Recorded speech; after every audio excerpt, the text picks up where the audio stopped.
വായനയുടെ രാഷ്ട്രീയം. വായിച്ചാൽ വളരുമെന്ന് നമ്മളെല്ലാവരും കേട്ടിട്ടുണ്ട്. രാഷ്ട്രീയക്കാർ വായിക്കുമ്പോൾ അവർക്ക് ഏത് തരത്തിലുള്ള വളർച്ചയാണ് അതിലൂടെ ഉണ്ടായത് എന്നറിയാൻ നമുക്കൊരു കൗതുകം ഉണ്ടാവും. അവരുടെ രാഷ്ട്രീയ ചിന്താധാരകളെ സ്വാധീനിക്കുന്ന എന്തെങ്കിലും വായനയിൽ നിന്ന് അവരിലേക്ക് കടന്നു വന്നിട്ടുണ്ടോ? ചില വായനയിലൂടെ അവരെന്തെങ്കിലും ഒഴിവാക്കിയിട്ടുണ്ടോ? ഇത്തരം കാര്യങ്ങളുടെ കൗതുകങ്ങളിലൂടെ യാത്ര ചെയ്യുന്ന ഒരു സെഷനാണ് നമുക്ക്. പരിചയപ്പെടുത്തലുകളുടെ ഒന്നിൻ്റെയും ആവശ്യമില്ലാത്ത അതിഥികളും മോഡറേറ്ററുമാണ് നമ്മുടെ മുന്നിലുള്ളത്. ബഹുമാന്യനായ മന്ത്രി ശ്രീ പി രാജീവ്, കോഴിക്കോടുകാർക്ക് ഏറ്റവും സുപരിചിതനായിട്ടുള്ള ശ്രീ MK മുനീർ, നമ്മുടെ മനോരമ ന്യൂസിന്റെ ഡയറക്ടർ നേരെ ചൊവ്വയിലൂടെ എല്ലാവർക്കും പരിചിതനായ ശ്രീ ജോണി ലൂക്കോസ്. നമുക്ക് ഇനി താമസമില്ലാതെ ഉടൻ ചർച്ചയിലേക്ക് കടക്കാം. വായനയുടെ രാഷ്ട്രീയം. ഈ പുതിയ കാല രാഷ്ട്രീയം കാണുമ്പോൾ നമ്മുടെ നേതാക്കൾ വായിക്കുന്നുണ്ടോ, വായിച്ചാൽ തന്നെ എന്തെങ്കിലും പ്രയോജനമുണ്ടോ എന്നൊക്കെ സംശയം തോന്നാം. ഒരുപക്ഷെ നാട്ടുകാർക്കും ഇപ്പോൾ നേതാക്കൾ വായിക്കണമെന്ന് വലിയ നിർബന്ധമൊന്നുമില്ല. ഇപ്പോൾ തമസല്ല സുഖപ്രദം എന്ന് പറഞ്ഞതുപോലെ വായിക്കാതിരിക്കുന്നതാണ് കുറച്ചുകൂടെ നല്ലതെന്ന് തോന്നിപ്പോവും. എന്തായാലും ഇന്നിപ്പം എന്നോടൊപ്പം ഉള്ളത് വായന രാഷ്ട്രീയ പ്രവർത്തനത്തിൻ്റെ തന്നെ ഭാഗമായ തലമുറയിലെ രണ്ട് പ്രതിനിധികളാണ്. വ്യവസായ മന്ത്രി ശ്രീ പി രാജീവും ശ്രീ MK മുനീർ MLA യും. അപ്പോൾ ഇവർ ഒരാൾ LDFും ഒരാൾ UDFും ആയതുകൊണ്ട് പരസ്പരം എങ്ങനെയാണ് വായിക്കുന്നതെന്ന് കൂടി നമുക്ക് നോക്കാം. അപ്പം ആദ്യമേ എനിക്ക് ചോദിക്കാനുള്ളത്, നമ്മൾ C അച്യുതമേനോൻ കഥകളി കാണാൻ പോകുമായിരുന്നു, EMS കവിത വായിക്കുമായിരുന്നു, നെഹ്റു എല്ലാ കലാരൂപങ്ങളും ആസ്വദിക്കുന്ന ആളായിരുന്നു. ഇതൊന്നും അവർ ആസ്വാദകരെന്ന നിലയിലല്ലാതെ വേറെ എന്തെങ്കിലും ഒരു പ്രയോജനം മുന്നിൽ കണ്ട് ചെയ്തതല്ല. പക്ഷേ ഇപ്പോൾ നിങ്ങളുടെയൊക്കെ വായന ശരിക്കും പറഞ്ഞാൽ രാഷ്ട്രീയത്തിനു വേണ്ടിയാണോ, അതായത് അതിന് ആയുധം സംഭരിക്കാനാണോ? മനോരമയ്ക്ക് പ്രത്യേകം നന്ദി. ജോണി ലൂക്കോസിൻ്റെ ആദ്യത്തെ ചോദ്യം, ഇന്നത്തെ രാഷ്ട്രീയം കണ്ടാൽ രാഷ്ട്രീയ പ്രവർത്തകർ വായിക്കുന്നുണ്ടോ എന്നുള്ളതാണ്. എൻ്റെ ഒരു സംശയം, ഇന്നത്തെ മാധ്യമ പ്രവർത്തനം കണ്ടാൽ മാധ്യമ പ്രവർത്തകർ വായിക്കുന്നുണ്ടോ എന്നുള്ളതാണ്. ഒരു കാര്യം ആദ്യമേ പറഞ്ഞേക്കാം, ഞാൻ ചോദ്യം ചോദിക്കാൻ മാത്രമാണ്, ഉത്തരം പറയില്ല. അപ്പം ഞാൻ ഇന്ന് വായിച്ചങ്ങോട്ട് വരുമ്പോൾ വായിച്ചത് എൻ്റെ തലക്കേട്ട് വാഷിങ്ടൺ പോസ്റ്റാണ്. The hard truth, Americans don't trust the news media. അപ്പോൾ എല്ലാവർക്കും ഇന്നത്തെ കാലഘട്ടത്തിലാണല്ലോ നമ്മൾ ജീവിക്കുന്നത്. അപ്പോൾ അതിൽ വായന നമ്മുടെ ഏതെങ്കിലും പ്രയോഗത്തിൻ്റെ പലതരത്തിലുള്ള പ്രയോഗമാണ്. നമ്മൾ സ്വയം നവീകരിക്കും, സമൂഹത്തിലെ ഇടപെടലിന് കുറേ കൂടി ദിശാബോധം നൽകും, നാം നടത്തിക്കൊണ്ടിരിക്കുന്ന പ്രവർത്തനങ്ങൾക്ക് നന്നായിരിക്കും. ശ്രീ MK മുനീർ അദ്ദേഹം നല്ലൊരു പ്രസാധകൻ കൂടിയാണ്. അദ്ദേഹത്തിനൊരു പുസ്തകം കൊടുക്കണം എന്നുള്ള അദ്ദേഹത്തിൻ്റെ അഭ്യർത്ഥന ഇതുവരെ എനിക്ക് പാലിക്കാൻ പറ്റിയിട്ടില്ല എന്നുള്ളൂ. ഞാൻ ചോദിച്ചത് ആസ്വാദകനായിട്ടാണോ വായിക്കുന്നത്, അതോ രാഷ്ട്രീയ പ്രവർത്തനത്തിന് ആയുധം സംഭരിക്കാൻ വേണ്ടിയാണോ? അങ്ങനെയല്ല, ഞാനിപ്പോൾ ഇങ്ങോട്ട് വരുമ്പോൾ വായിച്ചുകൊണ്ടിരുന്ന ട്രെയിനിൽ ആണല്ലോ വന്നത്. അത് ഹരാരിയുടെ ദ നെക്സസ് ആണ്. അപ്പോൾ അതിൽ ഞാൻ രണ്ടാമത്തെ അധ്യായത്തിൽ മനോഹരമായ ഒരു വാചകമുണ്ട്. അതിന് വെച്ചാൽ all human political systems are based on fictions but somebody admits it, some do not. അപ്പോൾ അത് വായിക്കുമ്പോൾ എനിക്കൊരു കണക്ട് കിട്ടും. ആ കണക്ട് എനിക്ക് നേരെ പോയത് രാജശ്രീയുടെ ആത്രേയകത്തിലാണ്. അപ്പോൾ ആത്രേയകത്തിൽ രാജശ്രീ പറയുന്നുണ്ട്, ഏത് ഭരണവും രാജഭരണങ്ങൾ നിലനിൽക്കുന്നത് കഥകളിലൂടെയാണ്. വസ്തുതകളുമായി ബന്ധമില്ലാത്ത കഥകളായിരിക്കും. ആ കഥകളിലൂടെയാണ് സാമൂഹിക വ്യവസ്ഥകൾ നിലനിൽക്കുന്നത്. അത് അടുത്ത കണക്ട് നേരെ അശോകൻ ചെരുവിലിൻ്റെ പുതിയ നാടകത്തിലേക്ക് വരും. പുതിയ കഥ നാടകം എങ്ങനെയാണ് കണക്ഷൻസ്. അപ്പോൾ നമ്മൾ ഓരോന്നും ഇങ്ങനെ വായിച്ചെടുക്കുമ്പോഴതിന് കാലത്തെ വായിച്ചെടുക്കാൻ സഹായകരമാണ്. പിന്നെ ഞാൻ പാർലമെൻറ്റിൽ പോയപ്പോൾ ജോണി അഭിമുഖം നടത്തി സഹായിച്ച് നമ്മുടെ PG എന്നോട് പറഞ്ഞു, നിർബന്ധമായിട്ടും ലൈബ്രറി ഉപയോഗിക്കണം എന്ന് പറഞ്ഞു. അന്നാണ് ഞാൻ ഈ ഭരണഘടനാ ചർച്ചകൾ അസംബ്ലി CAD പൂർണ്ണമായിട്ടും വായിക്കാൻ സഹായിച്ചത്. അപ്പോൾ നമ്മളത് അപ്ലിക്കേഷൻ ഉണ്ടാവും, നമ്മളെ സ്വയം നവീകരിക്കാം, ലോകത്തെ വായിച്ചെടുക്കാൻ സഹായകരമായിരിക്കും.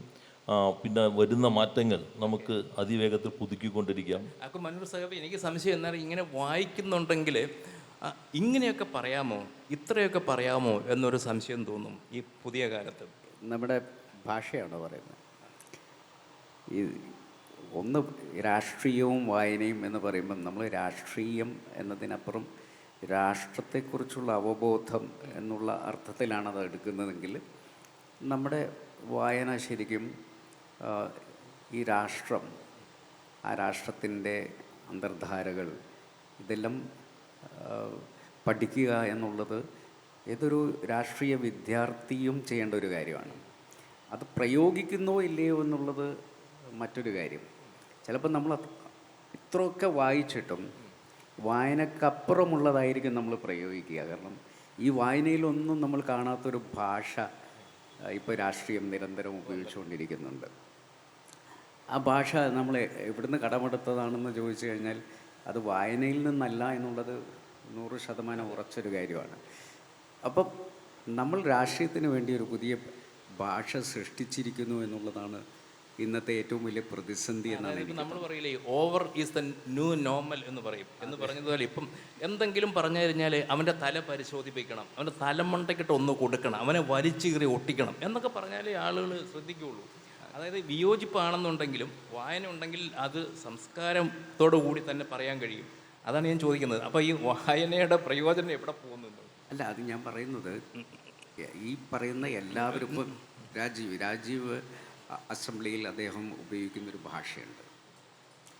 ഞാൻ പറയുന്നു ആ ഭാഷ അദ്ദേഹം, ആ സംസ്കാരം അദ്ദേഹം ആർജിച്ചിട്ടുള്ളത് വായനയിലൂടെയാണ് എന്ന് ഉറച്ചു വിശ്വസിക്കുന്ന ഒരാളാണ് ഞാൻ.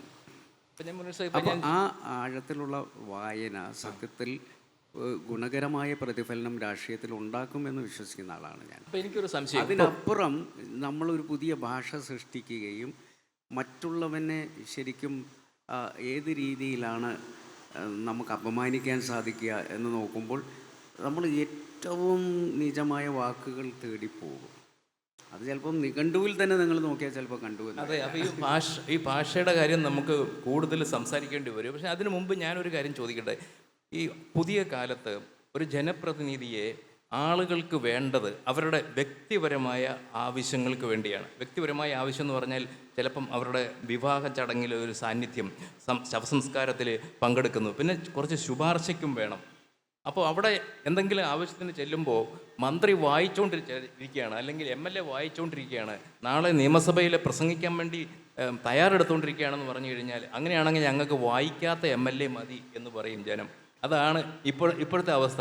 അപ്പം അവിടെ നിന്നുകൊണ്ട് നിങ്ങൾ എങ്ങനെ വായിക്കും എന്നുള്ളതാണ്. അതൊരു അതിലളിതവൽക്കരണമാണ്. നമുക്ക് സമയം നമ്മൾ തന്നെ കണ്ടെത്താണല്ലോ. അല്ല, ആൾ വരുന്ന സമയത്ത് നമ്മൾ പുസ്തകം എടുത്ത് വായിക്കേണ്ട കാര്യമില്ല. ഇപ്പോൾ നമ്മൾ ട്രെയിനിൽ പോകും, അപ്പോൾ ചിലപ്പോൾ ഒരാൾ വരും, അപ്പോൾ പിന്നെ പുസ്തകം അടച്ച് വയ്ക്കും, അയാളോട് സംസാരിക്കും.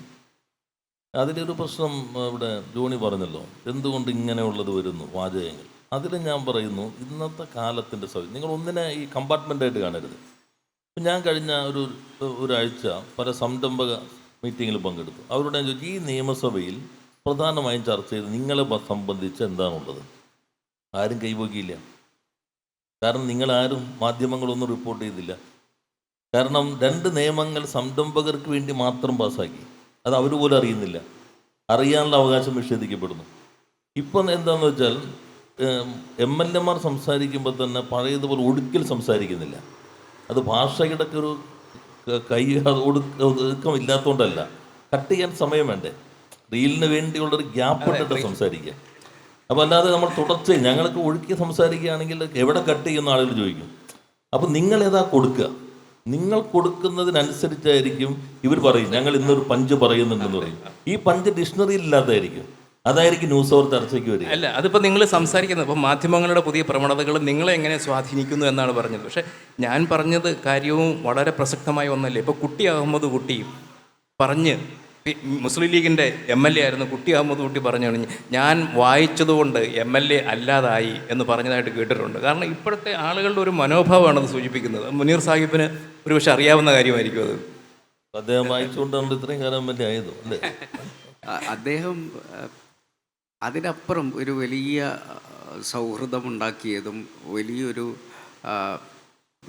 നിലയിൽ ആളുകളുമായി സംവദിക്കാൻ അദ്ദേഹത്തിന് സാധിച്ചതോ അദ്ദേഹത്തിൻ്റെ വായന കൊണ്ട് തന്നെയാണ്. കാരണം പരിസ്ഥിതിയെ സംബന്ധിക്കുന്നതായാലും അതുപോലെ തന്നെ പാർശ്വവൽക്കരിക്കപ്പെട്ടവരുടെ വിഷയങ്ങളായാലും ഒക്കെ അദ്ദേഹം അതിൻ്റെ മുൻപന്തിയിൽ നിന്നുകൊണ്ട് അദ്ദേഹത്തിന് സംസാരിക്കാൻ സാധിച്ചത് അദ്ദേഹത്തിൻ്റെ പരന്ന വായനയാണ്. എനിക്ക് തോന്നുന്നു ക്ലൈമറ്റിനെ കുറിച്ച് ഇത്ര അധികം ആഴത്തിൽ വായിച്ച വേറൊരു വ്യക്തി കുട്ടി അഹമ്മദ് കുട്ടിയെ പോലെ ഉണ്ടാവില്ല. ഇവിടെ ശ്രീ രാജീവ് പറഞ്ഞ പോലെ ഇപ്പം ഞങ്ങൾ മാധ്യമപ്രവർത്തനത്തെക്കുറിച്ച് പറയില്ല. ഇപ്പം നിയമസഭയിൽ ഞങ്ങൾ പഠിച്ച് ഒരു വിഷയം അവതരിപ്പിച്ചു എന്ന് വെക്കുക. ആ വിഷയത്തിനെ മറികടക്കുന്ന ഒരൊറ്റ വാക്ക് ഏതെങ്കിലും ഒരു MLA യിൽ നിന്നുണ്ടായി കഴിഞ്ഞാൽ തലക്കെട്ട് അതിനെ പോവുള്ളൂ. ഞങ്ങൾ 2 മണിക്കൂറെടുത്ത് നടത്തിയിട്ടുള്ള പ്രസംഗങ്ങളും ഇടപെടലുകളും ചിലപ്പം നിഷ്പ്രഭമായി പോവുകയും ഈ വ്യക്തി പറഞ്ഞിട്ടുള്ള 1-2 വാക്കുകൾ മാത്രം തലക്കെട്ടായി മാറുകയും ചെയ്യുമ്പോൾ എന്ത് തോന്നും വായിക്കുന്ന രാഷ്ട്രീയക്കാർക്ക്? വായിച്ചിട്ട് എന്താ കാര്യം? 2 തെറി പറഞ്ഞു കഴിഞ്ഞാൽ നമ്മൾ ഏതെങ്കിലും പത്രത്തിൻ്റെ താളുകളിൽ വരൂ എന്ന് വിശ്വസിക്കുന്ന ഒരവസ്ഥയിലേക്ക് നമ്മൾ വരും. അപ്പോൾ ഒരു കാലത്തിൻ്റെ കൂടി വ്യത്യാസം നമ്മൾ കാണണം. ജനങ്ങളും എന്താണ് നോക്കുന്നത്? ഇങ്ങനെയുള്ള പഞ്ച് ഡയലോഗ് പറയുന്നവർ ഒരു ഹീറോ ആയി മാറുന്ന ഒരു കാലത്ത് സത്യത്തിൽ ആ കാലത്തിനും അതിൻ്റെ മാറ്റം വന്നിട്ടുണ്ട് എന്നുള്ളത് നമ്മൾ തിരിച്ചറിയണം. ചിലൊരു ഇതിൻ്റെ ഒരു അർത്ഥം നഷ്ടപ്പെട്ടു എന്ന് പറയുന്ന പോലെ ഒരു തിരുത്തൽ പ്രക്രിയ നേരത്തെ ഉണ്ടായിരുന്നു. കാരണം വെച്ച് കഴിഞ്ഞാൽ ഇപ്പോൾ രാഷ്ട്രീയ നേതാക്കളുടെ പിഴവുകൾ ഈ സർഗാത്മക സാഹിത്യകാരന്മാർ ചൂണ്ടിക്കാണിക്കുക, അവരുമായിട്ട് സംസാരിക്കുക, എന്നിട്ട് അങ്ങനെ തിരുത്തൽ വരുത്തുക. ഇപ്പം OV വിജയൻ EMSനെ കാണാൻ ചെന്ന അദ്ദേഹത്തിൻ്റെ പുതിയ പുസ്തകം കൊടുക്കാൻ, അപ്പോൾ EMS പറഞ്ഞു ഞാനത് മുമ്പേ വായിച്ചു എന്ന് പറയുന്നു. എന്നിട്ട് അവർ തമ്മിൽ അതിൻ്റെ ആ പുസ്തകത്തിലെ ആശയം ചർച്ച ചെയ്യുന്നു. അപ്പം അങ്ങനെ ഒരു കൊടുക്കൽ വാങ്ങൽ ഉണ്ടായിരുന്നു. ഇപ്പോൾ ശരിക്കും പറഞ്ഞു കഴിഞ്ഞാൽ അങ്ങനെ ഒന്നില്ല എന്ന് മാത്രമല്ല, സാഹിത്യകാരന്മാർക്ക് എഴുത്തുകാരെ നിങ്ങൾ ഈ രാഷ്ട്രീയക്കാർ വലിയ വിലമതിക്കുന്നതായിട്ടും തോന്നുന്നില്ല. അങ്ങനെ ഒരു മാറ്റം വന്നിട്ടില്ലേ? അല്ല, എനിക്കങ്ങനെ തോന്നുന്നില്ല. ഞങ്ങൾ നിരന്തരം സാഹിത്യകാരന്മാരായിട്ട് സംവദിക്കുന്നവരാണ്. വിമർശനങ്ങൾ പറയുന്നുണ്ട്, അഭിനന്ദിക്കാൻ വിളിക്കാറുണ്ട്, അവർ ഞങ്ങളെയും വിളിക്കാറുണ്ട്. ഇത് ഇപ്പോൾ പറഞ്ഞ പോലെ നമ്മുടെ ഒരു പ്രത്യേക, ഇപ്പോൾ നമ്മൾ ചർച്ച ചെയ്യുന്നു, ചിലപ്പോൾ ഞങ്ങൾ നടത്തുന്ന രാഷ്ട്രീയ പ്രവർത്തനത്തിലൂടെ ഒരു അവബോധമാണ് രൂപപ്പെടുത്താൻ ശ്രമിക്കുന്നത്. ചിലപ്പോൾ ഒരു കഥ, ഇപ്പോൾ ഇന്നലെ എഴുത്തച്ഛൻ അവാർഡ് നിങ്ങളുടെ NS മാധവനാണല്ലോ കിട്ടിയത്. അപ്പോൾ ജൂലിയറ്റിൻ്റെ ആ പേന കൊണ്ടുള്ള വെട്ട്, തർക്കമന്ദിരം വെട്ടി ബാബറി മസ്ജിദ് എന്ന ഒറ്റ ആ ഒരു ഭാഗം, അത് ഉണ്ടാക്കുന്ന രാഷ്ട്രീയം ഞങ്ങൾ നടത്തിക്കൊണ്ടിരിക്കുന്ന എത്രയോ പ്രഭാഷണങ്ങൾ, പ്രസംഗങ്ങൾ, പ്രതിഷേധങ്ങൾ, പ്രതിരോധങ്ങൾ അതിനേക്കാൾ ശക്തമാണ്. അല്ലെങ്കിൽ നിങ്ങൾക്കെങ്ങനെ, എൻ്റെ പേര് തന്നെയാണ് എൻ്റെ ചരിത്രവും ഭൂമിശാസ്ത്രവും. ഞാൻ പ്രമീള ഗോഖലെ, മഹാരാഷ്ട്ര, ചിത്പൻ ബ്രാഹ്മണ എന്ന് പറയുന്ന ആ വാചകം ഈ കാലത്ത് നമ്മൾ വായിച്ചെടുക്കുമ്പോൾ ഇപ്പോൾ പൗരത്വ ഭേദഗതിക്കെതിരെ നടത്തുന്ന എത്രയോ സമരങ്ങളെക്കാൾ ശക്തമാണ്. അപ്പോൾ അതുകൊണ്ട് ഈ സർഗാത്മകതയ്ക്കകത്തുള്ള രാഷ്ട്രീയം അത് ഞങ്ങൾക്ക് കുറേ കൂടി രാഷ്ട്രീയ പ്രവർത്തനത്തിനും കുറേ കൂടി സഹായകരമാകുന്നതാണ്. ഈ ജീവിക്കുന്ന കാലത്തെ വായിച്ചെടുക്കാൻ, പ്രതിരോധം തീർക്കാൻ ഒക്കെ സഹായകരമാകും. പ്രത്യക്ഷമായിട്ടല്ലെങ്കിലും പരോക്ഷമായെങ്കിലും നിങ്ങളെ അത് സ്വാധീനിക്കുന്നുണ്ട് എന്നാണ് പറയുന്നത്. സ്വാഭാവികമായിട്ടുണ്ടല്ലോ. പക്ഷെ ഒരു സംശയം എന്ന് വെച്ചാൽ, നേരത്തെ ഈ സർഗാത്മകതയിലെ ഒരു നർമ്മബോധം, ആ നർമ്മബോധത്തെ ഉൾക്കൊള്ളൽ അങ്ങനെയൊക്കെ ഉണ്ടായിരുന്നു. ഉദാഹരണത്തിന് വാജ്പേയിയെ ഒരു യോഗത്തിൽ സ്വാഗത പ്രസംഗം പറഞ്ഞു. അദ്ദേഹം ഒരു ബ്രഹ്മചാരിയുമാണ് എന്ന് പറഞ്ഞപ്പോഴത്തേക്കും വാജ്പേയി പറഞ്ഞു ഞാൻ ബ്രഹ്മചാരിയൊന്നുമല്ല എന്ന് അദ്ദേഹം അവിടെ വെച്ചിട്ട് തന്നെ പറഞ്ഞു. ഇപ്പം ഇന്നത്തെ കാലത്താണെന്നുണ്ടെങ്കിൽ അദ്ദേഹം സ്നേഹിച്ചൊരു സ്ത്രീയെ, അതായത് കുടുംബത്തെ തന്നെ ദത്തെടുത്ത് അദ്ദേഹം വീട്ടിൽ പാർപ്പിച്ചു. അപ്പോൾ അത് വളരെ സത്യസന്ധമായ ഒരു പ്രസ്താവനയായിരുന്നു. ഇന്നത്തെ ബാച്ചിലറും ബ്രഹ്മചാരി എന്ന് പറഞ്ഞപ്പോൾ ബാച്ചിലറാണ്, പക്ഷെ ബ്രഹ്മചാരി അല്ല എന്നാണ് അത് പറഞ്ഞത്. ഇപ്പോൾ ഒരു രാഷ്ട്രീയ നേതാവിന് അങ്ങനെ ആർജവത്തോടു കൂടി പറയാനായിട്ട് കഴിയുമോ? അങ്ങനെ പറഞ്ഞാൽ എങ്ങനെയായിരിക്കും അത് എടുക്കുക? അറിയാതെ തന്നെ എന്തെങ്കിലും വായെന്ന് വീണാൽ അതേവരെയുള്ള രാഷ്ട്രീയ ജീവിതം നിങ്ങൾ റദ്ദാക്കുന്നൊരു കാലത്താണല്ലോ നമ്മൾ ജീവിക്കുന്നത്. ഇപ്പം ഏതെങ്കിലും നാക്കുപിഴ പറ്റിയെന്ന് കരുതുക, പിന്നെ നിങ്ങൾ സൃഷ്ടിക്കുന്ന ഒരു മായാ പ്രപഞ്ചത്തിലേക്ക് ആളെ കൊണ്ടുപോവുക. അപ്പം അതേവരെ നടത്തിയ ത്യാഗം, പോരാട്ടം, ജീവിതം എല്ലാം റദ്ദാക്കപ്പെടും. നിങ്ങൾ റേറ്റിങ്ങിലെ നോക്കുക. ഞങ്ങൾ എടുക്കുന്നത് മാത്രമാണ് മന്ത്രി പറയുന്നത്. എതിർപക്ഷം, കാരണം നിങ്ങളിപ്പോൾ 2 പക്ഷത്ത് നിൽക്കുന്നവരാണ്, എതിർപക്ഷം എങ്ങനെ അതിനെ ഉപയോഗിക്കും എന്നുള്ളത് വളരെ പ്രധാനമല്ലേ? അതൊരു ഭാഗം തന്നെയാണ്. പഴയതുപോലെയുള്ള അത്തരം കാര്യങ്ങളിൽ പരസ്പര ആദരവോടുകൂടി വിയോജിക്കുക, ഇതെല്ലാം നാം ഓരോ കാലത്തെയും പ്രവർത്തനങ്ങൾ വായിക്കുന്നത് ആ കാലത്തോട് ചേർത്തിട്ടായിരിക്കും. ഇപ്പോൾ സാങ്കേതികവിദ്യ മാറി, പുതിയ മാറ്റങ്ങൾ വരുന്നു, മാധ്യമ രീതി മാറുന്നു, രാഷ്ട്രീയ പ്രവർത്തന രീതി മാറുന്നു, അൽഗരിതങ്ങൾ കാര്യങ്ങളെല്ലാം നിശ്ചയിക്കുന്നു. അങ്ങനെ വരുമ്പോൾ ഒരു പുതിയ രീതിയിലേക്ക് മനുഷ്യൻ പതുക്കെ സമൂഹം മാറുന്നുണ്ട്. അപ്പോൾ അതിനനുസരിച്ച് നമ്മൾ എങ്ങനെ പുതുക്കണം? അത് കുറേ കൂടി മാനവികമാകണോ അതോ ഇതിൻ്റെ താളത്തിനകത്ത് പോകണോ? ഇതൊരു വെല്ലുവിളി തന്നെയാണ്. ആ വെല്ലുവിളിയെ നമ്മൾ നേരിടേണ്ടതുണ്ട്. അത്തരത്തിലുള്ള ഒരു പരസ്പരം ഉൾക്കൊള്ളലുകൾ, ടോണി പറഞ്ഞത് ശരിയാണ്, പഴയതുപോലെ നിലനിൽക്കുന്നില്ല. അത് രാഷ്ട്രീയക്കാർ തമ്മിലും രാഷ്ട്രീയവും മാധ്യമക്കാരും തമ്മിലും രാഷ്ട്രീയവും സാഹിത്യകാരും തമ്മിലും. 100% ശരിയാണ്. മുനീർ സാഹിബ് ഇപ്പോൾ CH മുഹമ്മദ് കോയയുടെ മകൻ കൂടി ആയതുകൊണ്ടും അത് കൂടുതൽ അറിയാം. ആ കാലത്ത് വന്ന അദ്ദേഹം എത്രത്തോളം തമാശകൾ പറഞ്ഞ ആളാണ്. അതെ, തമാശ എന്നതിനപ്പുറം ഒരു പ്രതിപക്ഷ ബഹുമാനം എന്ന് പറയുന്നത് ആ കാലഘട്ടത്തിൽ അങ്ങോട്ടും ഇങ്ങോട്ടും ഉണ്ടായിരുന്നു. ഉദാഹരണത്തിന് ക്യുസാറ്റിൻ്റെ ബില്ല് അവതരിപ്പിച്ച എൻ്റെ പിതാവാണ്. അന്ന് ജോസഫ് മുണ്ടശ്ശേരി പ്രതിപക്ഷത്തിരുന്നുകൊണ്ട് ചോദിച്ചു, ഈ ഒരു യൂണിവേഴ്സിറ്റിക്ക് നിങ്ങൾ ആരെയാണ് VC ആക്കാൻ നിങ്ങൾക്ക് സാധിക്കുക? അപ്പോൾ എൻ്റെ പിതാവ് പറഞ്ഞു, നിങ്ങൾ വരികയാണെങ്കിൽ നിങ്ങളെ ആക്കും എന്ന്. അങ്ങനെ ജോസഫ് മുണ്ടശ്ശേരിയെയാണ് ക്യുസാറ്റിൻ്റെ ആദ്യത്തെ വൈസ് ചാൻസലറായി എൻ്റെ പിതാവ് നിയോഗിക്കുന്നത്. അപ്പോൾ ഇത് പ്രതിപക്ഷത്തിരിക്കുന്ന ഒരു വ്യക്തി എന്നുള്ളതിനപ്പുറം നമ്മൾ കഴിവുകളെ അംഗീകരിക്കുക എന്ന് പറയുന്ന ഒന്ന് ഇന്ന് നഷ്ടപ്പെട്ടുകൊണ്ടിരിക്കുകയാണ്. അതുകൊണ്ടാണ് പ്രതിപക്ഷ ബഹുമാനം ഇല്ലാത്ത ഒരവസ്ഥയിൽ തനിയെ നമ്മുടെ സംസ്കാരത്തിലും നമ്മുടെ വായന പോലും നിഷ്പ്രഭമാകുന്ന, റദ്ദാക്കപ്പെടുന്ന ഒരവസ്ഥയിലേക്ക്. ചില കാര്യങ്ങൾ നമ്മൾ സത്യസന്ധമായിട്ട് കൂടി പറയണമല്ലോ. ഇപ്പോൾ ജനവിധി എന്ന് പറയുന്നത് നമ്മൾ ഇഷ്ടമുണ്ടെങ്കിൽ ഇഷ്ടമില്ലെങ്കിൽ അതിനെ നമ്മൾ മാനിക്കണ്ടേ. ഉദാഹരണത്തിന് പ്രതിപക്ഷം എന്ന് പറഞ്ഞാൽ എല്ലാത്തിനെയും എതിർക്കുക എന്നൊരു സംസ്കാരമാണ് നമുക്കുള്ളത്. അപ്പോൾ ആര് പ്രതിപക്ഷത്തിരുന്നാലും അങ്ങനെ തന്നെയാണ് കാണുന്നത്. ഇപ്പോൾ നരേന്ദ്രമോദി ആയാലും പിണറായി വിജയനാണെങ്കിലും ഇപ്പോൾ സെക്രട്ടേറിയറ്റിൻ്റെയോ അല്ലെങ്കിൽ സൗത്ത് ബ്ലോക്കിൻ്റെയോ ഓട് പൊളിച്ച് അവിടെ വന്നതല്ല, അവർ തിരഞ്ഞെടുക്കപ്പെട്ടവരാണ്. അപ്പോൾ ഒരു വാക്ക് അവരെക്കുറിച്ചിട്ട് അവർ 5 വർഷമോ 10 വർഷമോ ഭരിച്ചു കഴിഞ്ഞാൽ ഒരു വാക്ക് എന്തെങ്കിലും ഒരു കാര്യത്തിൽ അവർ നല്ലതാണെന്നൊരു വാചകം പറഞ്ഞാൽ ആ പറയുന്ന ആളുടെ രാഷ്ട്രീയ കരിയർ തന്നെ തീരുന്നത് പോലെ ഒരു അവസ്ഥയില്ലേ ഇപ്പോൾ? അതല്ല, ഒന്ന് പ്രതിപക്ഷത്തിൻ്റെ ഒരു ഉത്തരവാദിത്വം എന്ന് പറയുന്നത് ഒരു വാച്ച് ഡോഗ് പോലെ ഡെമോക്രാറ്റിക് സിസ്റ്റത്തിൽ അപ്പുറത്ത് വരുന്ന പാളിച്ചകളെ ചൂണ്ടിക്കാണിക്കുകയും തിരുത്താൻ ശ്രമിക്കുകയും ചെയ്യുന്നതാണ് ഒപ്പോസിഷൻ്റെ ജോലി. പക്ഷേ അതേസമയം നമ്മൾ നിയമസഭയിൽ നമുക്ക് ഒരുമിച്ച് നിൽക്കാൻ പറ്റുന്ന കാര്യങ്ങളിൽ നമുക്ക് ഒരുമിച്ച് പ്രമേയം അവതരിപ്പിക്കുകയും എല്ലാവരും ഒന്നിച്ചു നിന്ന് അത് അവതരിപ്പിച്ച് പാസ്സാക്കിയെടുക്കുകയും. കേരളത്തിൻ്റെ സാഹചര്യത്തിൽ അങ്ങനെ ചില വിഷയങ്ങളുണ്ട്. കാരണം അവിടെ BJP ഭരിക്കുന്നത് കൊണ്ട് അത് ഓക്കെയാണ്. എന്നാൽ ഞാനൊന്ന് മുനീർ സാഹിബിനോട് ചോദിക്കട്ടെ, വലിയ സുഹൃത്തല്ലേ ഇവിടെ ഇരിക്കുന്ന P. Rajiv, ease of doing ബിസിനസ്സിൽ കേരളത്തിന് 1ാം സ്ഥാനം കിട്ടി. എന്നാൽ പിന്നെ ഒന്ന് P. രാജീവിനെ ഒന്ന് അനുമോദിച്ചുകൂടെ?